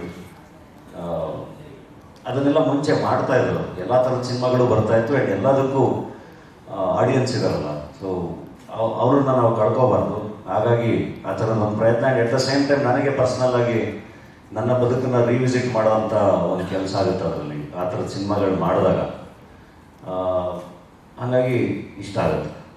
ನೀವು ಹೇಳಿದಂಗೆ ಈ ಟ್ರೆಂಡ್ ಆ ಥರ ಅಂದರೆ ಜನ ಬಂದು ನೋಡುತ್ತಾ ಅಂತ ಕಥೆಗಳನ್ನ ಹೆಚ್ಚು ಇಷ್ಟಪಡ್ತಾರೆ ಅನಿಸುತ್ತೆ. ಕಾರ್ತಿಕ್ ಅವರಿಗೆ ಒಂದು ಪ್ರಶ್ನೆ ಇರ್ತದೆ, ಯಾಕೆಂದರೆ ಇಂಥ ಒಂದು ಸಿಚುವೇಶನ್ ನಮ್ಮ ಅಶೋಕ್ ಅವರು ಹೇಳಿದ ಕ್ರೈಸಿಸ್ ಅಲ್ಲಿ ಇದೆ. ಈ ಒಂದು ಸಿಚುವೇಶನ್ಲಿ ಧನಂಜಯ ಅಂತ ಒಬ್ಬ ಬಿಗ್ ಸ್ಟಾರ್ನ ನೀವು ನಾನು ಆಗಲೇ ಹೇಳಿದೆ, ನನಗೆ ಆಬ್ಜೆಕ್ಟಿವ್ ಆಗಿ ಇದನ್ನ ಬಹುಶಃ ನೋಡೋಕ್ಕಾಗಲ್ಲ. ಯಾಕೆಂದ್ರೆ ಇದ್ರಲ್ಲಿ ನಾನು ಒಂದು ಪಾರ್ಟಿ ಅಂತೀವಲ್ಲ ಅದು ಆಗಿದೆ. ಆಬ್ಜೆಕ್ಟಿವ್ ಆಗಿ ಬಹುಶಃ ಇದನ್ನು ನಾನು ನೋಡೋಕ್ಕಾಗಲ್ಲ. ಇದನ್ನ ಬೇರೆಯವ್ರು ನೋಡಬೇಕು, 14ನೇ ತಾರೀಕು ಜನ ನೋಡಬೇಕು, ಅಥವಾ ನಾನು ಈ ಸಿನಿಮಾವನ್ನ ಮಾರಕ್ಕೆ ಅಂತ ತಗೊಂಡು ಹೋದಾಗ ನೋಡಿದ್ದಾರೆ ಅವ್ರು ಹೇಳಬೇಕು. ಇದನ್ನ ನಾನು ಹೇಳೋದು ಸರಿ ಇರಲ್ಲ ಅಂತ ಅನ್ಕೋತೀನಿ. ಯಾಕೆಂದ್ರೆ ನಾನು ಇದರ ಪ್ರೋಸೆಸ್ ಅಲ್ಲಿ ಪಾರ್ಟ್ ಆಗಿರೋದ್ರಿಂದ ಅದು ಸಮಂಜಸ ಅಲ್ಲ ಅಂತ ನನ್ನ ಅನಿಸಿಕೆ. ಯಾಕಂದ್ರೆ ನನಗೆ ಆ ಆಬ್ಜೆಕ್ಟಿವಿಟಿ ಹೋಗ್ಬಿಟ್ಟಿರುತ್ತೆ ಅಂತ ಅಷ್ಟೇ. ಪರಮ್ ಸರ್ ಆಗಲೇ ಮಾತಾಡ್ದಂಗೆ ಏನಂದ್ರೆ 14ನೇ ತಾರೀಕಿಗೆ ಯಾಕೆ ಸಿನಿಮಾ ರಿಲೀಸ್? ಕನ್ನಡದಲ್ಲಿ ಈಗಿನ ಪರಿಸ್ಥಿತಿ ನಾವು ಆಗಲೇ ಮಾತಾಡ್ದಂಗೆ ಥಿಯೇಟರ್ಗೆ ಜನ ಬರ್ತಾ ಇಲ್ಲ ಅನ್ನೋದೊಂದು, ಅದ್ರ ಜೊತೆಗೆ ಕನ್ನಡದಲ್ಲಿ ಇನ್ನೂ 3 ಸಿನಿಮಾಗಳು ರಿಲೀಸ್ ಆಗ್ತದೆ. ಒಟ್ಟೊಟ್ಟಿಗೆ 4-5 ಸಿನಿಮಾಗಳು ರಿಲೀಸ್ ಆದಾಗ ಅದು ಆಫ್ಟರ್ ಎಲೆಕ್ಷನ್ ಜನರಿಗೆ ಯಾವ ಸಿನಿಮಾ ನೋಡಬೇಕು ಅನ್ನೋದು ಗೊಂದಲ ಇರುತ್ತೆ. ಯಾಕೆ 14ನೇ ತಾರೀಕು ನೀವು ರಿಲೀಸ್ ಮಾಡೋದಕ್ಕೆ? ಆಕ್ಚುಲಿ ಇದನ್ನ ನಾನು ಕ್ಲಾರಿಫೈ ಮಾಡಕ್ಕೆ ಇಷ್ಟಪಡ್ತೀನಿ. 14ನೇ ತಾರೀಕು ನಾವು ಆಲ್ಮೋಸ್ಟ್ 2 ತಿಂಗಳ ಮೊದಲು ಅಂದ್ರೆ ಏಪ್ರಿಲ್ 13ಕ್ಕೆ ನಾವು ಅನೌನ್ಸ್ ಮಾಡಿದ್ವಿ. ಅದು ಆದ್ಮೇಲೆ ಬೇರೆ ಸಿನಿಮಾಗಳು ಅನೌನ್ಸ್ ಆದವು. ಅದು ಶೆಫ್ ಚಿದಂಬರ ಇರ್ಬೋದು, ಲವ್ಲಿ ಇರ್ಬೋದು, ಅಥವಾ ಶಿವಮ್ಮ ಇರ್ಬೋದು. 4 ಸಿನಿಮಾಗಳು ನಾವು ಬರ್ತಿದ್ದೀವಿ 14ನೇ ತಾರೀಕು. ನನಗೊಂದು ನಂಬಿಕೆ ಏನು ಅಂದ್ರೆ 4 ಜನ ನಾವು ಚಿತ್ರ ಚೆನ್ನಾಗಿ ಮಾಡಿದ್ರೆ 4 ಜನರ ಸಿನಿಮಾಗಳು ಚೆನ್ನಾಗಿ ಹೋಗುತ್ತೆ ಸರ್. 100% ಇದೆ ನನಗೆ. ಜನ ಒಳ್ಳೆ ಸಿನಿಮಾ ಬೇಕು ಅಂತ ಕಾಯ್ತಾ ಇದೆಯಾ ಹೊರತು ಇಲ್ಲ ಇದು ಈ ವಾರ ಇದು ಬೇಕಾಗಿತ್ತು ಅಂತ ನೋಡ್ತಾರೆ ಅಂತ ಅನ್ಕೊಳ್ಳೋದು ನಾನು. ಖಂಡಿತವಾಗೂ ಒಳ್ಳೆ ಸಿನಿಮಾಗಳಿದ್ರೆ ಎಲ್ಲರಿಗೂ ಇಲ್ಲಿ ಅವಕಾಶ ಇದೆ, ಆ ಸ್ಪೇಸ್ ಎಲ್ಲ ತಂಡಕ್ಕೂ ಇದೆ. ಖಂಡಿತವಾಗೂ ಅದು ಆಗುತ್ತೆ ಅಂತ ನಂಬುತ್ತೀನಿ ನಾನು 14ನೇ ತಾರೀಕು ಅಂತ ನಾವು ಅನೌನ್ಸ್ ಮಾಡಿದಾಗ ಯಾರು ಅನೌನ್ಸ್ ಮಾಡಿರ್ಲಿಲ್ಲ. ಅದು ಆದ್ಮೇಲೆ ಒಂದೊಂದಾಗಿ ಆ್ಯಡ್ ಹಾಕೊಂಡು ಹೋಯ್ತು.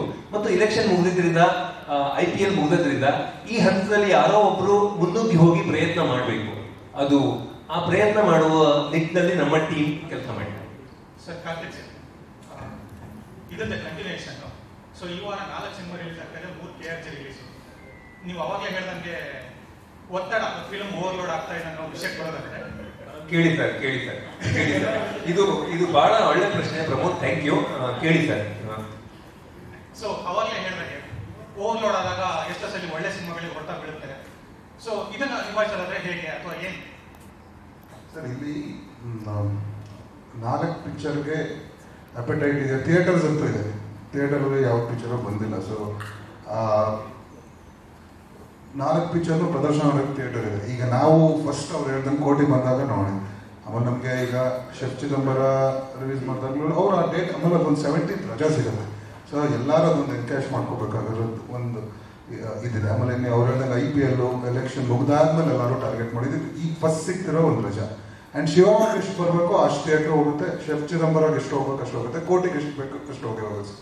ನಾವು ಯಾವುದಕ್ಕೂ ಒಂದಕ್ಕೆ ಏನಂತ ಜಾಸ್ತಿ ಮಾಡಿ ಇನ್ನೊಂದಕ್ಕೆ ನಾವು ಆ ಪಿಕ್ಚರ್ಗೆ ಎಷ್ಟೆಷ್ಟು ತಪ್ಪಬೇಕು ಅಷ್ಟು ಮಾಡೇ ಮಾಡ್ತೀವಿ. ಜನ ಅದೇ 4 ಚೆನ್ನಾಗಿದೆ, 4 ಹೋಗಿ ಹೋಗುತ್ತೆ. ಇನ್ಸ್ಟೆನ್ಸಸ್ ಇದೆ, 2-3 ಪಿಕ್ಚರ್ ಒಂದೇ ದಿನ ಹಿಟ್ ಆಗಿರೋ ತುಂಬ ಇನ್ಸ್ಟೆನ್ಸ್ಗಳಿದೆ, ತುಂಬ ಇನ್ಸ್ಟೆನ್ಸ್ ಇದೆ. So why not?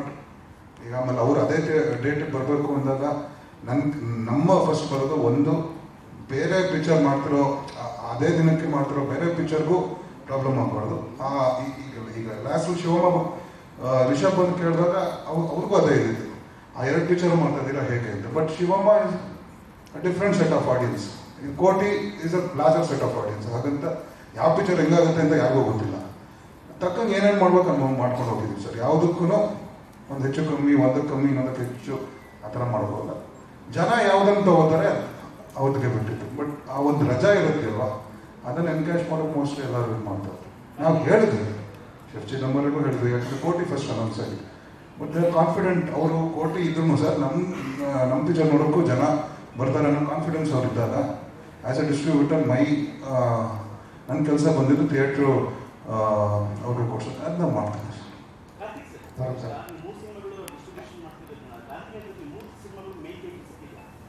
3 ಸಿನಿಮಾಗೂ main theatre ಬೇಕಿಲ್ಲ ಸರ್. ಶಿವಮೊಗ್ಗ ಮೇನ್ ಥಿಯೇಟ್ರ್ ಮಾಡ್ತಿಲ್ಲ.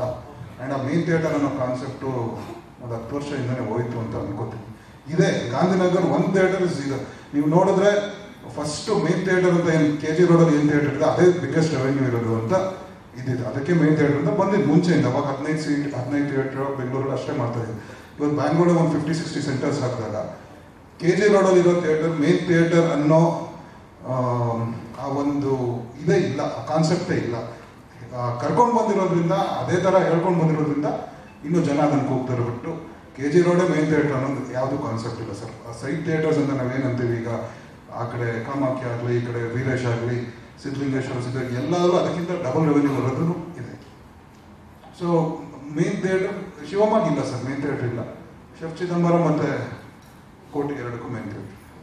ಪರಂ ಸರ್ ಇಲ್ಲಿ ಈಗ ನೀವು ಒಂದು ವಾಹಿನಿಯ ಮುಖ್ಯಸ್ಥರಾಗಿದ್ದಂತಹ ಕಂಟೆಂಟು ಸುಮಾರು, ಅದಕ್ಕಿಂತ ಮುಂಚಿತವಾಗಿ ಒಬ್ಬ ಪತ್ರಕರ್ತರಾಗಿದ್ದಾಗ ಬರೆದಂಥ ಕಂಟೆಂಟ್ ಸುಮಾರು. ಬಟ್ ಒಂದು ಪ್ರಶ್ನೆ ಅಂದರೆ, always we are talking about content. ಒಳ್ಳೆ ಕಂಟೆಂಟ್ ಅಂದ್ರೆ ನಿಮ್ಮ ಪ್ರಕಾರ ಜನರಿಗೆ ರೀಚ್ ಆಗುವಂಥ ಕಂಟೆಂಟು, ಒಳ್ಳೆ ಕಂಟೆಂಟು ರೀಚ್ ಆಗಲಿಲ್ಲ, ಈ ಕಂಟೆಂಟ್ ಬೆನ್ನ ಹತ್ತಿದಂತಹ ಈಗಿನ ಪ್ರಸ್ತುತ ಕಾಲಘಟ್ಟದಲ್ಲಿ ಒಳ್ಳೆ ಕಂಟೆಂಟ್ ಅಂದ್ರೆ ನಿಮ್ಮ ಪ್ರಕಾರ ಏನು? ಒಳ್ಳೆ ಕಂಟೆಂಟ್ ಅಂದ್ರೆ ಈಗ 2 ಗಂಟೆ 49 ನಿಮಿಷ ಇದೆ ನಮ್ಮ ಸಿನಿಮಾ.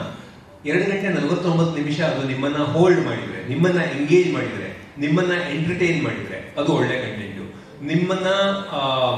ನಿಮ್ಮ ಈಗೊಂದು ಒಬ್ಬ ಬರಹಗಾರ, ಒಬ್ಬ ನಿರ್ದೇಶಕ ಒಂದು ಇಮೋಷನ್ ಅನ್ನ ಇವೋಕ್ ಮಾಡಕ್ಕೆ ಗುದ್ದಾಡ್ತಾ ಇರ್ತಾನೆ. ಆ ಇಮೋಷನ್ ಅನ್ನ ಇವೋಕ್ ಮಾಡಕ್ ಸಾಧ್ಯ ಆದ್ರೆ ಅದು ಒಳ್ಳೆ ಕಂಟೆಂಟು. ಅದೇ ತರ ಈಗ ಒಬ್ಬೊಬ್ರು ಒಂದೊಂದು ಡ್ಯೂರೇಷನ್ ತಗೊಂಡು ಸಿನಿಮಾ ಮಾಡಿರ್ತಾರೆ. ಆ ಸಿನಿಮಾದ ಒಂದು ಕತೆ ಅದರ ಕಾಲಾವಧಿಯನ್ನ ಅದೇ ತೀರ್ಮಾನ ಮಾಡ್ಕೊಳ್ಳುತ್ತೆ.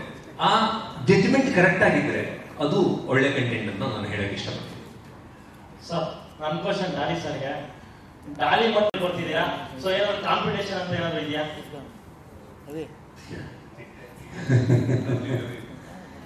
ಒಳ್ಳೇದಾಗಲಿ, ಎಲ್ಲ ಸಿನಿಮಾಗಳು ಚೆನ್ನಾಗಾಗಬೇಕು. ವಸಿಷ್ಠ ಮೇಲೆ ಡೆಫಿನೆಟ್ಲಿ ನನಗೂ ಒಳ್ಳೇದಾಗಲಿ ಅಂತಲೇ ಆಸೆ ಇರುತ್ತೆ.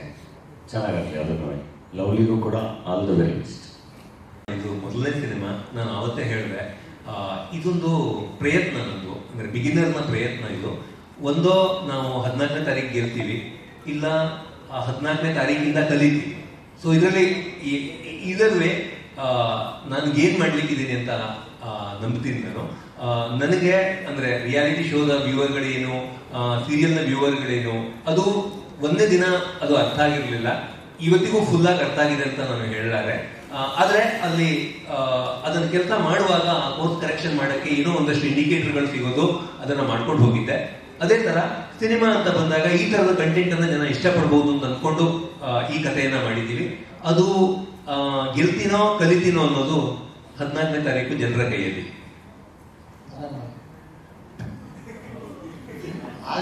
ಸುಮ್ಮನೆ ಹೇಳಿದ್ರೆ ಕೂತಿದ್ದು ನನಗೆ ಪ್ರಶ್ನೆ.